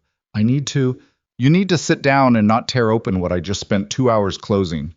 She set the spoon on its rest and looked at him. He was upright, which was progress, but the color in his face was not convincing. "The ranch is standing. Tom is handling it. Everything that needs doing is being done." She pointed at the chair. "Sit." He sat, with the expression of a man who has decided that the particular argument isn't worth the energy it would cost. Which was, she was learning, how Caleb made peace with things. Not graciously, but practically. "The documents are gone," he said, after a moment. "Copies," she said. He looked up. "I made copies before we left Mesa County." She put coffee in front of him and sat down across the table. "Clem Alderson let me copy his documents the night before we left. Buford's too. I have them in the lining of my traveling case." She paused. "I didn't put everything in the saddlebag because I'd learned, by that point, not to keep everything in one place." Caleb stared at her. "I should have told you," she said. "I didn't want to." She stopped. "I wasn't sure it was necessary, and I didn't want to seem like I was anticipating the worst." "Were you?" he said. "Anticipating the worst?" "I was being careful," she said. "There's a difference." I was quiet for a long moment, looking at his coffee. Something moved across his face that she'd learned to wait for, rather than interrupt. He thought the way some men worked, slowly and thoroughly, and the conclusions he reached were generally sound. "They shot me to get those documents," he said. "Yes." "Which means Webb knows about Mesa County. It means someone told him. Which means he has someone watching us. Has had someone watching for a while, probably." She folded her hands on the table. "It also means he's scared enough to escalate to violence, which is different from what he's been doing. Scared men make more mistakes." "Or more dangerous ones," Caleb said. "Sometimes both at the same time." He looked at her across the table, and the expression on his face had changed in a way she couldn't quite categorize. Not the careful, closed look he'd worn through the first weeks. Not the surprised by her look she'd gotten used to. Something more open than either of those. Something that cost him something to leave visible. "I keep thinking," he said slowly, "about what this would look like if you weren't here." She didn't say anything. She waited. "I'd have lost the ranch already," he said. "The first assessment letter. I'd have paid it." He looked at his hands, the rancher's hands, scarred and calloused and very still on the table. "The documents from Mesa County. I wouldn't have thought to copy them. I wouldn't have known to look for them in the first place." He paused. "I'd be dead in that field." "You don't know that," she said quietly. "I know I'd have been alone in that field," he said, "and I know the difference." The kitchen was very quiet. Outside, a crow was making noise somewhere near the barn, and the wind moved through the yard with the particular cold clarity of October settling in for business. "Caleb," she said, and his name in her mouth felt different than it had when she'd first started using it. Less careful, more real. "I don't know how to do this," he said, which was the most honest thing she'd ever heard him say. "I know how to run a ranch. I know how to be a father, mostly, or I'm trying to, but I don't—" He stopped. Sarah and I grew up in the same county. I knew her since she was 14. This is different. You're different. He looked at her directly. I don't know the rules. There aren't any rules, Evelyn said.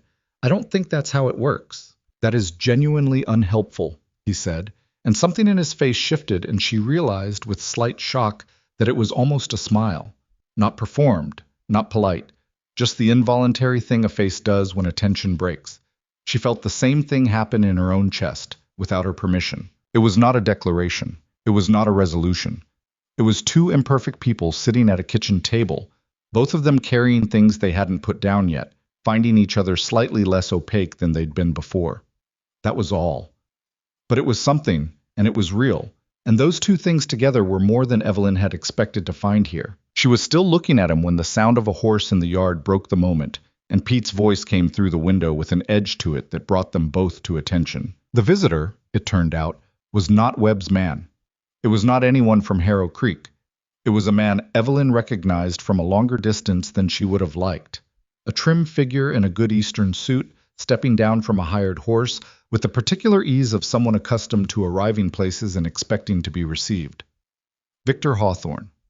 Her cousin. Her nightmare. Her oldest unfinished piece of business. She stood in the kitchen doorway and watched him cross the yard, and felt the specific cold that came not from the October air, but from a part of her past she'd thought she'd outrun by putting 1,000 miles between herself and Philadelphia. He looked the same as she remembered, handsome in the way of men who've decided handsomeness is a professional tool, well-dressed, with an ease about him that a person could mistake for charm if they didn't know what it was actually made of. He was 40 now, a few years older than her, and the years had given him a polish that made him look more like a successful businessman and less like what he actually was. He saw her in the doorway and smiled. "Evelyn," he said, "you look well. The West agrees with you." "Victor," she said.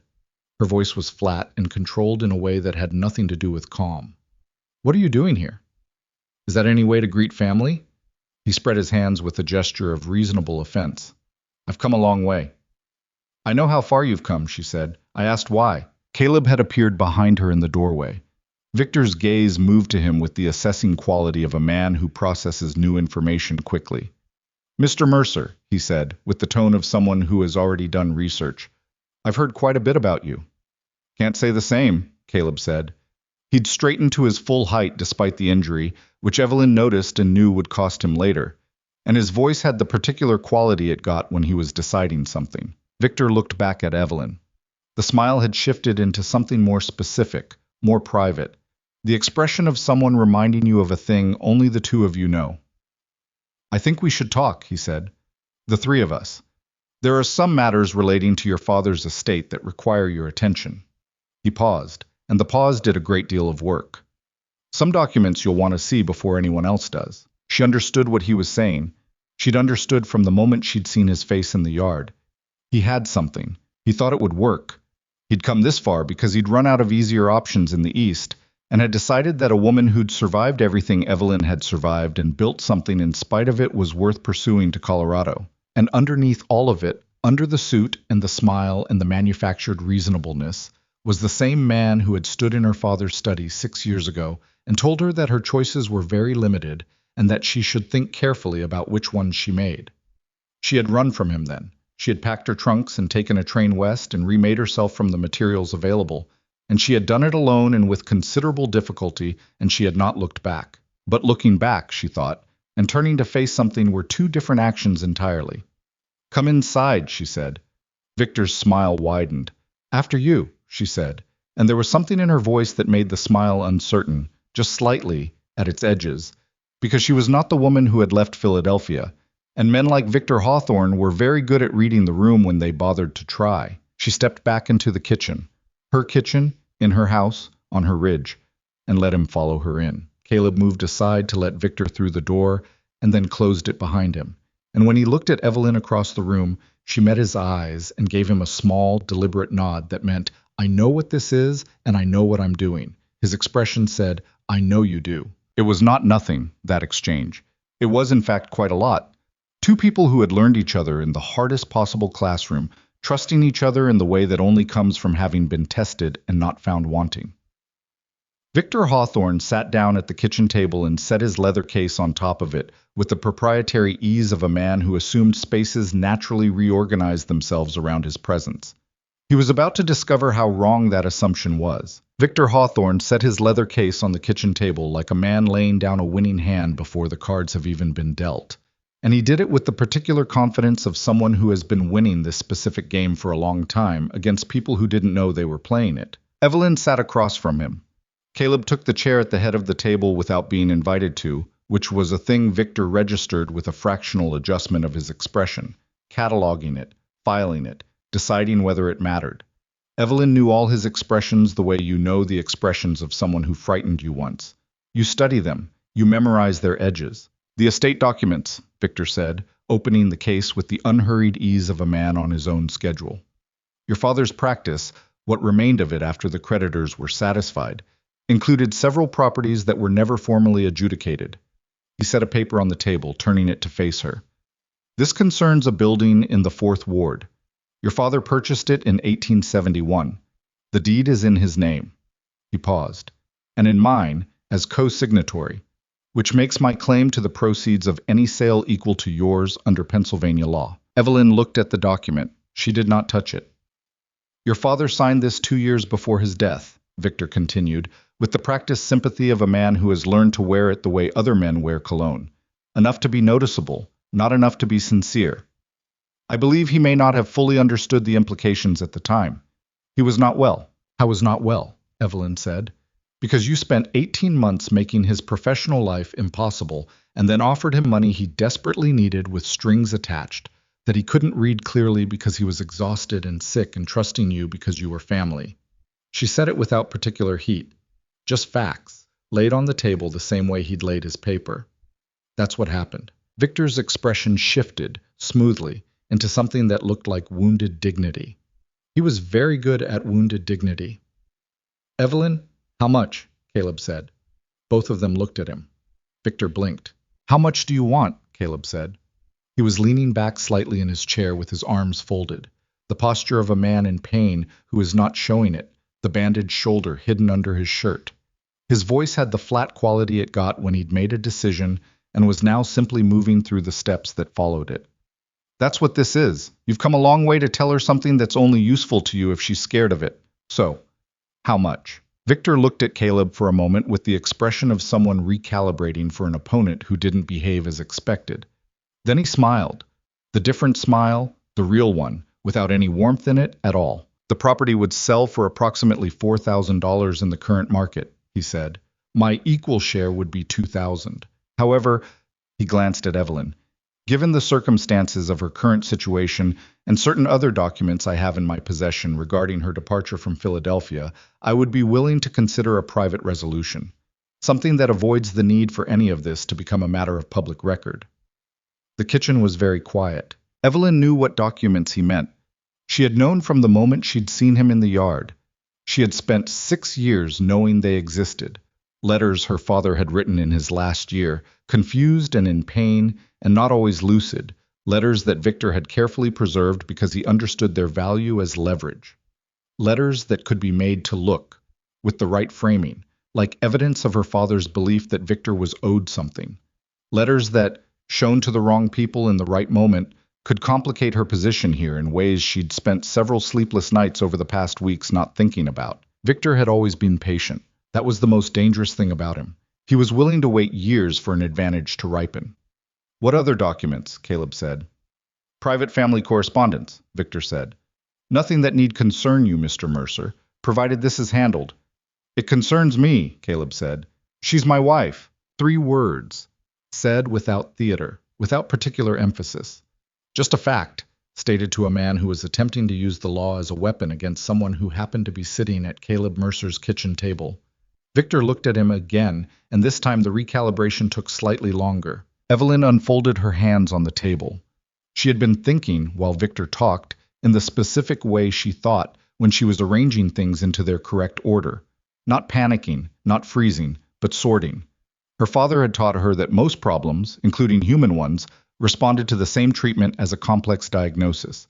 You listed what you knew, you identified what you didn't know, and you worked outward from the things you were certain of. What she was certain of, Victor had come here because he'd run out of better options. The property claim was real, or real enough to be annoying, but not worth traveling to Colorado over, unless something else had changed in his circumstances. He was using the letters as a threat, which meant he hadn't used them yet, which meant they had more value as leverage than as evidence.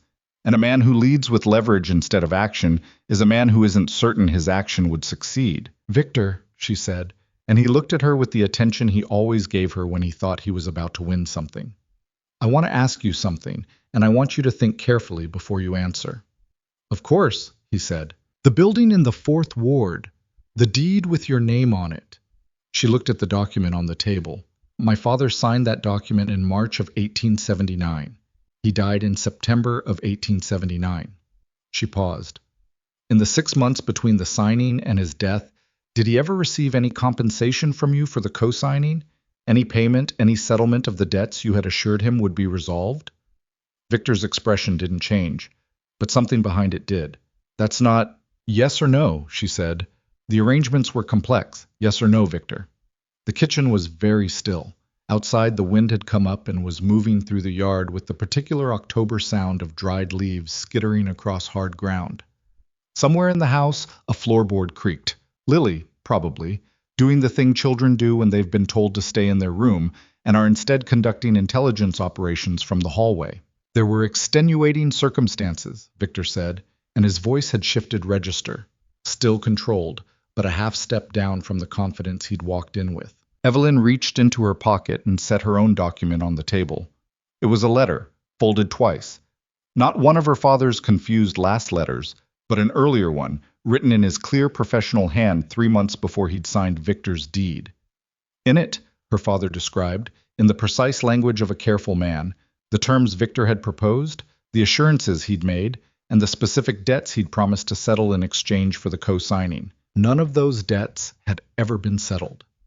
Evelyn knew this because she had spent 2 weeks after her father's death going through every financial record he possessed, because she'd needed to understand exactly what had been done to him and by whom, and because even at 26 years old and completely alone, she had understood that information was the only resource she had. She had kept that letter for 6 years. Not because she'd planned this moment specifically. She wasn't that organized, and her life had not followed the kind of trajectory that permits long-term planning, but because her father had taught her to keep copies of things that mattered.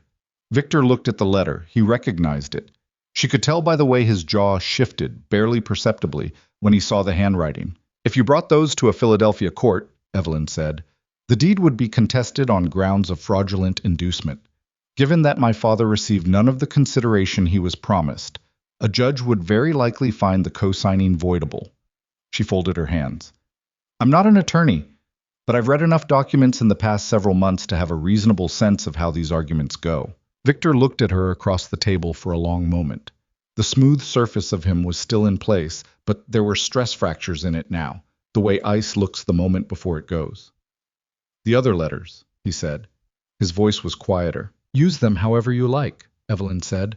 "My father was a good man who was betrayed by someone he trusted. That story reflects badly on one person at this table, and it isn't me." She looked at him steadily. "I've been afraid of those letters for 6 years, Victor. I've been carrying them around like a weight you hung on me, and I've been running from you and from Philadelphia and from everything that happened, and I am done." Her voice was level. Not triumphant, not vengeful, just done, in the way a person is done when they've finally put down a thing they've been carrying too long. "I am done letting you be something I'm frightened of." Victor was quiet. He was looking at her with an expression she hadn't seen on him before. Not wounded dignity, not calculation, not the performed reasonableness. Something more like the face of a man looking at a door he thought was open and finding it closed and having to accept that the situation has genuinely changed. "The property," he said finally. "Contested in court if you believe your claim is legitimate," Evelyn said. "My father's letter will be part of the record. So will the fact that you traveled to Colorado to pressure a woman in a compromised situation into a private settlement rather than pursuing legal remedy in Philadelphia, which is where the property is located and where any legitimate court proceeding would have to occur." She paused. "I don't think you'll find that goes the way you're hoping." Another silence. Caleb hadn't moved or spoken since his 3 words, and his stillness had a quality to it. Not passive, not removed, but present in the way a solid thing is present, something you can stand next to without it moving. Victor closed his leather case. He did it slowly, with the precision of a man buying himself time to decide how to exit a room with the least damage to his dignity, which was, of all the things he valued, the one he protected most fiercely. He stood up. "You've changed," he said to Evelyn, and it wasn't a compliment exactly, but it wasn't entirely the opposite either. Just an observation from someone who had expected a different outcome and was honest enough, in this one moment, to acknowledge reality. "Yes," she said. "I have." He picked up his case. He looked at Caleb, who looked back at him with the uncomplicated directness of a man who has nothing in this exchange to prove. "Mr. Mercer," Victor said, with the last remnant of his Eastern manners. "I'll have Pete show you back to the road," Caleb said. Victor Hawthorne left Blackstone Ridge in the late afternoon, riding back toward town in the long October light, and Evelyn watched from the kitchen window until he was gone from the yard and gone from the road and gone from sight. And then she let out a breath she felt like she'd been holding for approximately 6 years. Caleb came to stand beside her at the window, not touching, just there. "Are you all right?" he asked. She thought about it honestly, which was the only way she knew how to answer things. "Yes," she said. "I think I actually am." He was quiet for a moment. "Those letters he mentioned, the ones of your father's. He might still use them. I don't know." She looked out at the empty yard. "But I meant what I said. I can't keep being afraid of them. Whatever they say, they're letters from a sick old man who loved me and was confused and scared. I'm not ashamed of them anymore." Caleb nodded slowly. Then, "For what it's worth, whatever those letters say, it doesn't change anything here." She looked at him. "I mean that," he said. He met her eyes with the directness he reserved for things he was certain of. "I'm not saying it to make you feel better. I'm saying it because it's true." Evelyn looked at him for a long moment, then she looked back out the window. "I know," she said quietly. "That's why it's worth something." Lily chose this moment to appear in the kitchen doorway, having apparently decided that the hallway intelligence operation had yielded sufficient information and it was now time to rejoin the room. "Is that man gone?" she asked. "Yes," Evelyn said. "Good," Lily said, with the comprehensive judgment of a child who has sized up a situation and rendered a verdict. He looked like he smelled bad. Caleb made a sound that was definitively a laugh. Short, surprised out of him, real. Evelyn felt the same thing rise in her chest and didn't stop it. It was not the resolution of everything, but it was the resolution of enough for one day. The court proceedings in Denver began 6 weeks later, in November, when the first snow had already come to the high passes and the valley roads were running cold mud that froze overnight and thawed by noon and made everything twice as difficult as it needed to be. Evelyn and Caleb rode down with the document case, the copies, preserved in the lining of her traveling bag, which she'd retrieved and organized into a formal presentation with the help of a Denver attorney named Hargrove, who had the slightly overwhelmed manner of a man who had been handed more evidence than he'd expected, and was adjusting his opinion of his new clients accordingly. Hargrove was not a flashy man. He was methodical and precise, and had spent 20 years building a practice on the principle that facts, presented clearly and in the right order, were more powerful than argument. He read every document Evelyn put in front of him, asked careful questions, and said very little until he'd read everything twice. "You have 8 families," he said, on the second day of their meetings in his Denver office. "8 that we've confirmed with documents," Evelyn said. "There may be more. We have contact information for 3 others who've expressed willingness to participate but haven't yet produced records."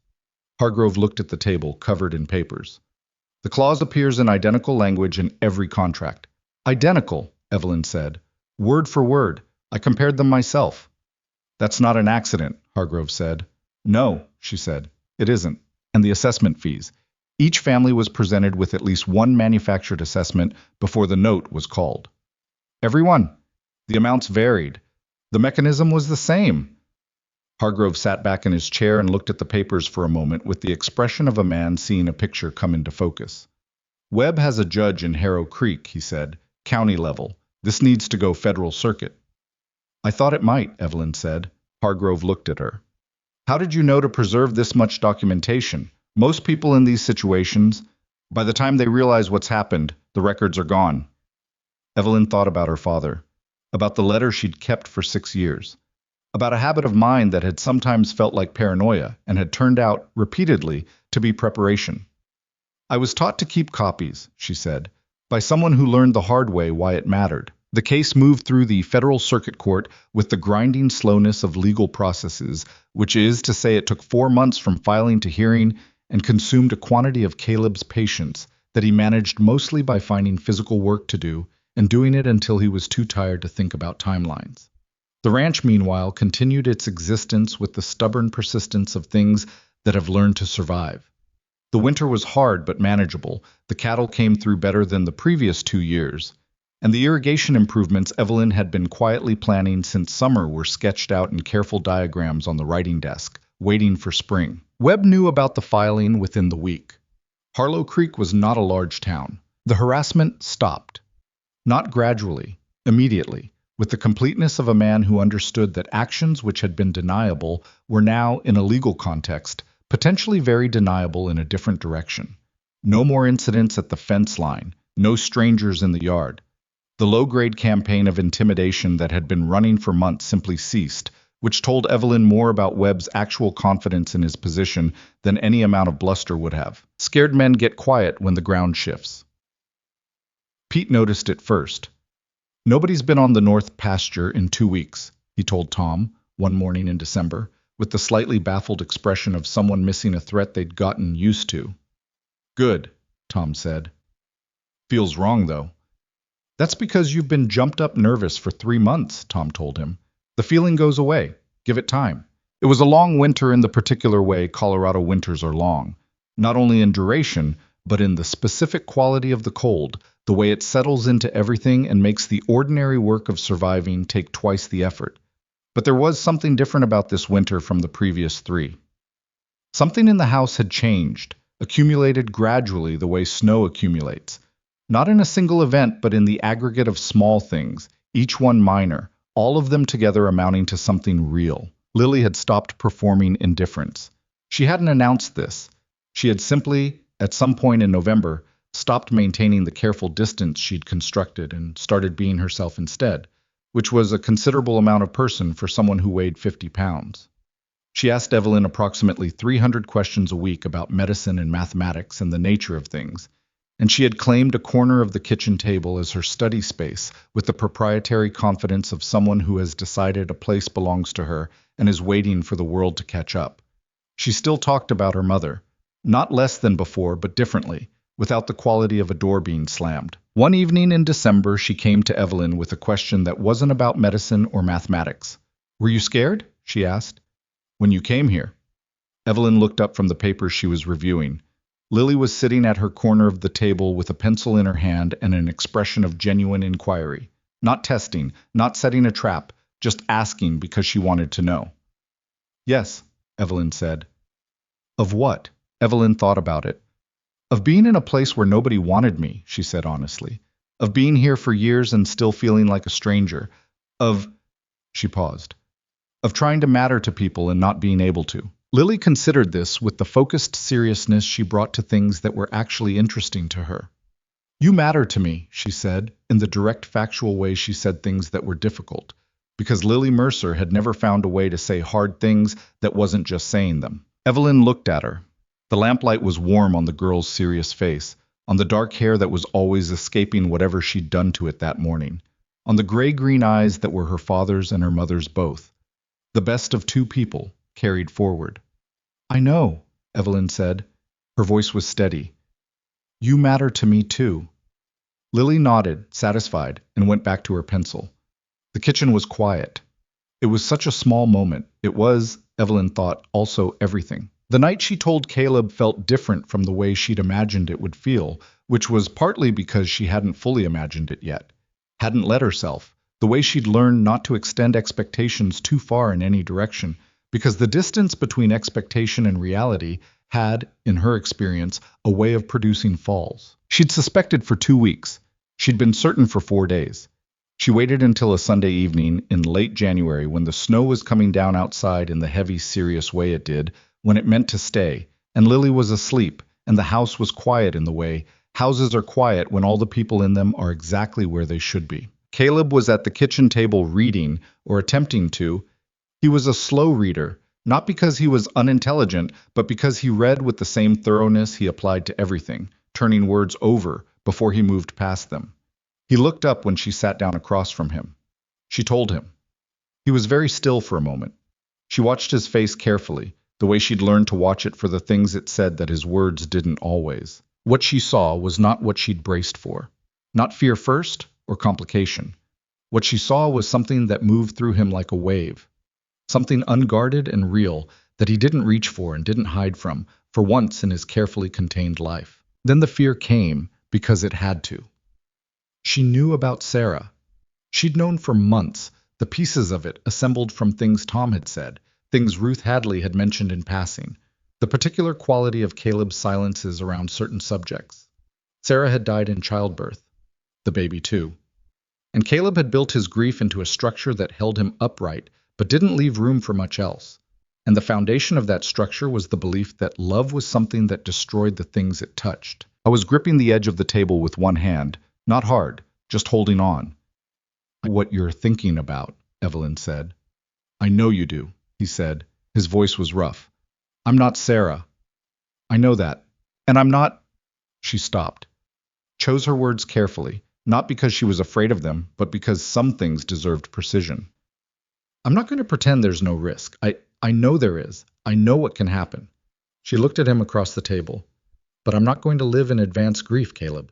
I spent 6 years running from things. I'm not running from this. He looked at her for a long moment.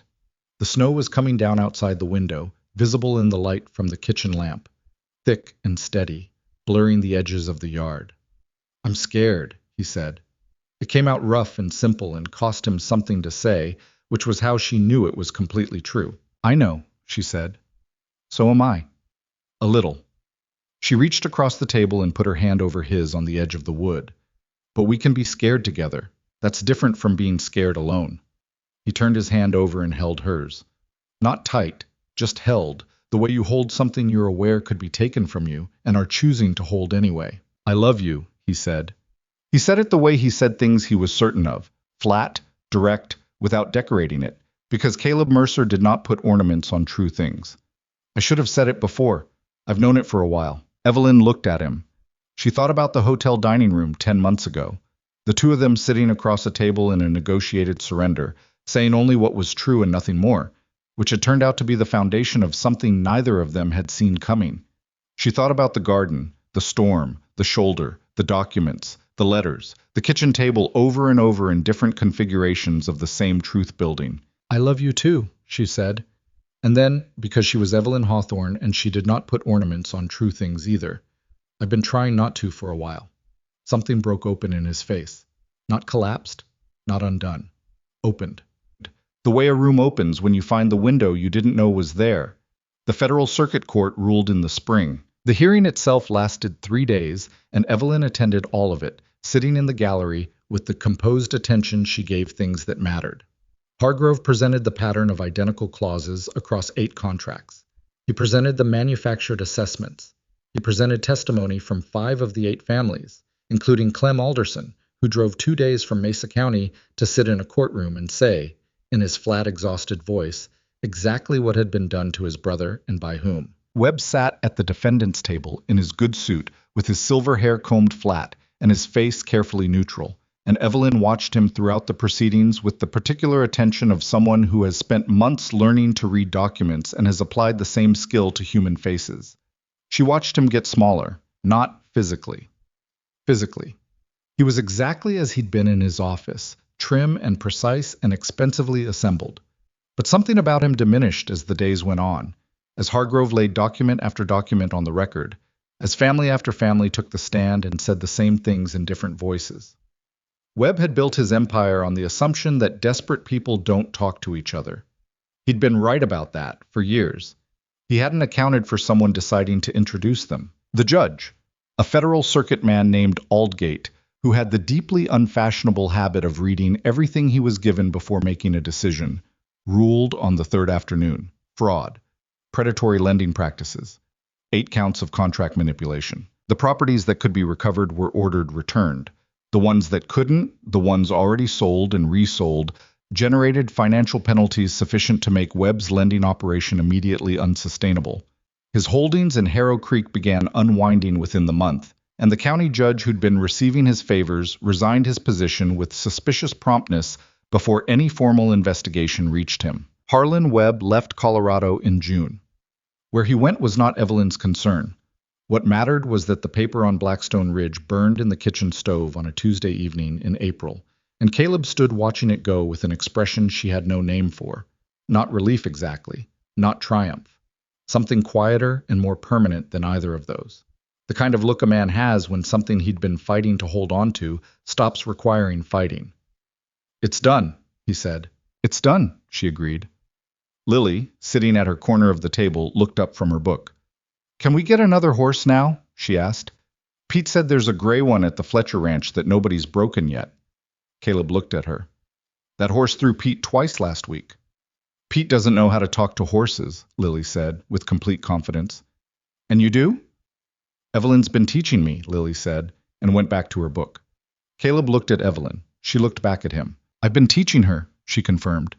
He shook his head, but the expression on his face was the one she'd come to love most, the one that wasn't performed or managed, that arrived without his permission when something happened that he hadn't expected to feel good about. The summer came in warm, and the irrigation channels held, and the cattle did well, and the kitchen garden came up better than any summer Evelyn had been at the ranch, because she and Lily had spent 2 solid weeks in April getting it right. The schoolhouse in town reopened with a new teacher, but several of the older children came out to the ranch on Saturday mornings for supplementary lessons that Evelyn ran from the front parlor, which had been reorganized with a ruthlessness that Caleb had watched with the slightly bemused expression of a man watching a force of nature redecorate. She'd left the dried flowers in the blue vase on the kitchen windowsill. She'd never moved them. They were part of the house, and the house held its history the way all houses do. In the grain of the wood and the wear on the stairs, and the particular placement of things that spoke of the hands that had arranged them. Sarah Mercer had loved this place. Evelyn could feel that in the walls, in the rocking chair, in the kitchen garden that had been planted with someone else's hands and was growing now under hers. That was not a thing to erase. It was a thing to be part of. She thought about that sometimes. How love isn't a finite resource that depletes when you give it. How a house can hold one woman's devotion in its bones and still have room for another. How Lily was not a child who had replaced one mother with another, but a child who had added to what she carried. How Caleb was not a man who had recovered from grief by leaving it behind, but a man who had learned, slowly and imperfectly and with considerable resistance, that grief and love could occupy the same space without one canceling the other. None of it was simple. None of it was the story you'd tell if you were trying to make it sound easy. Real things rarely are. She found out about the twins in September, which surprised the doctor and did not entirely surprise Evelyn, who had read enough of her father's medical library to have a theory she'd been sitting with for several weeks. The news arrived in the particular way medical news does, clinical and enormous at the same time, a fact that requires your body to recalibrate what it thought it knew. Caleb took it with a stillness that lasted approximately 30 seconds, and was followed by him putting both hands on her face and pressing his forehead to hers in the specific gesture of a man who has run out of words and found a better language. She felt him breathing. She let him. 2, he said finally. 2, she confirmed, at the same time. That's generally how twins work, yes. He pulled back and looked at her, and his face was doing several things at once. The fear was there, real and acknowledged, because they'd agreed from the beginning not to pretend it away. But underneath it, running through it, was something stronger. She could see him finding it, reaching for it the way he'd learned to reach for things he would previously have kept at a careful distance. "We'll get through it," he said. "We will," she said. "Together," he said, like it was the most important word in the sentence. "Together," she agreed. The labor came in March, during a spring thunderstorm that arrived with the extravagant timing of weather that doesn't care about human schedules. 3 days of building pressure, breaking all at once in the middle of the night, lightning on the ridge and the creek running loud below. Doc Reeves came in the storm, arriving wet and calm, and Ruth Hadley was already there, and Caleb held Evelyn's hand through every hour of it with the focused, complete presence of a man who has decided that wherever she is, that's where he is, and nothing is going to move him. It was not easy. It was not clean. It was loud and frightening, and longer than anyone wanted, and there were 2 hours in the middle where Evelyn's face was gray in a way that made Caleb's grip tighten and Doc Reeves's expression go careful. And during those 2 hours, Caleb did not let go of her hand, and he did not look away from her face, and he said her name quietly, steadily, like a fixed point she could navigate by. She heard him. The boy came first. The girl 20 minutes later. Both of them breathing, both of them loud about it, both of them arriving into the world with the particular force of things that weren't going to be stopped by a thunderstorm or anything else. Lily heard the crying from her room and came to the doorway in her nightgown and looked at the scene with wide eyes. Not scared, just taking it all in, the way she took in everything, carefully and completely. "Two," she said. "Two," Caleb said. His voice was wrecked. Lily came in and stood beside him, looking at the babies wrapped in the flannel Evelyn had prepared months ago, and then at Evelyn, who was exhausted in a way that went all the way down to something structural, and who looked back at her stepdaughter with a face that had nothing performed in it at all. "You did good," Lily said to her, in the brisk, matter-of-fact tone of a child reporting a fair assessment. Evelyn laughed. It came out slightly broken at the edges from exhaustion and everything else, but it was real. "Thank you," she said. Ruth Hadley left before dawn, promising to return in the afternoon. Doc Reeves left an hour after that. The storm had broken, and the world outside had gone the particular washed clean quiet that follows big weather. Everything still, everything dripping, the creek running high, and the air smelling of wet earth and cold pine. Caleb sat beside the bed with his son in his arms, which was a sight that did something to Evelyn's chest that she was going to need several years to fully process. He was holding the baby with the careful deliberateness of someone handling something irreplaceable, which the baby was, and looking at his face with an expression that had no defenses left in it at all. Lily was cross-legged at the foot of the bed, holding her sister with an attention so focused it was almost funny, periodically reporting her observations to the room at large. "Her hands are very small," Lily said. "Yes," Evelyn said. "Her fingers work, though. I tested them." "Lily," she grabbed my finger.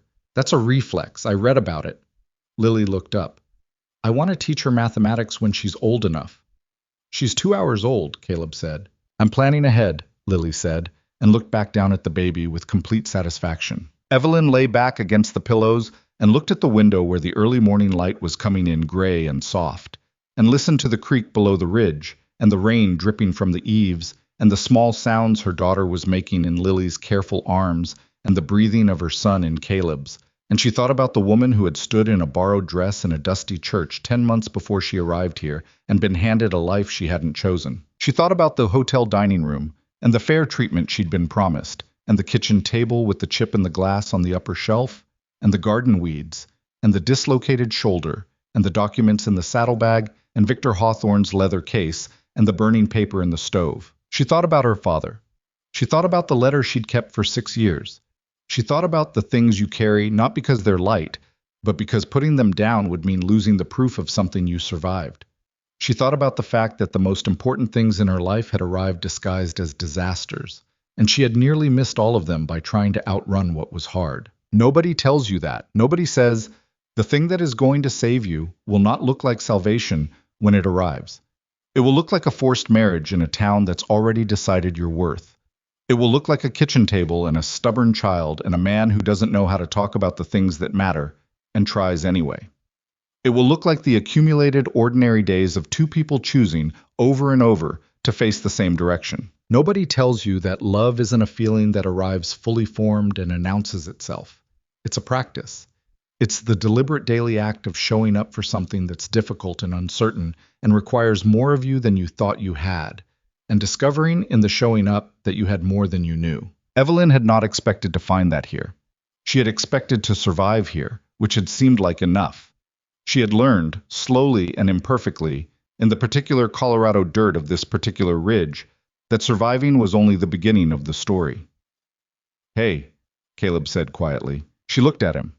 He was watching her face with the attentiveness he'd developed for it over the months. The attention of someone who had learned to read a new language and was still learning but was no longer a beginner. "You're thinking," he said. "Occupational habit," she said. "About what?" She looked at him, at his face, the lines of it, the gray at his temples. The scar on his jaw from the fall she hadn't been there for, the eyes that had been closed against her for so long, and were open now, fully, without reservation. About how this is not what I expected, she said. He smiled. The real one, the involuntary one, the one she'd been collecting since the first time she saw it. No, he said. Me neither. Outside, the morning was coming in over Blackstone Ridge the way mornings did in that valley. Slow and certain, the mountains holding the light for a moment before releasing it across the land. The creek ran on below. The cattle moved somewhere in the far pasture. The garden along the south wall was still dormant, but not for long. A few more weeks, maybe, and the things she'd planted in the fall would start showing their intentions. The ridge had been here long before any of them. It would be here long after. But for now, for this particular morning, it held them all. The rancher and the schoolteacher, the girl who asked 300 questions a week, and the two new people who had arrived in a thunderstorm and would grow up on this land and not know, yet the full weight of what had been fought for so they could sleep safely in it. That was all right. They'd find out. Children always did eventually, that the ground they stood on had a history, that the people who built it for them were imperfect and frightened and did it anyway, that love was not the absence of difficulty, but the choice to face the difficulty together. For now, they just needed to breathe. All of them. The ranch was theirs. The morning was coming, and there was enough, finally, of everything that mattered.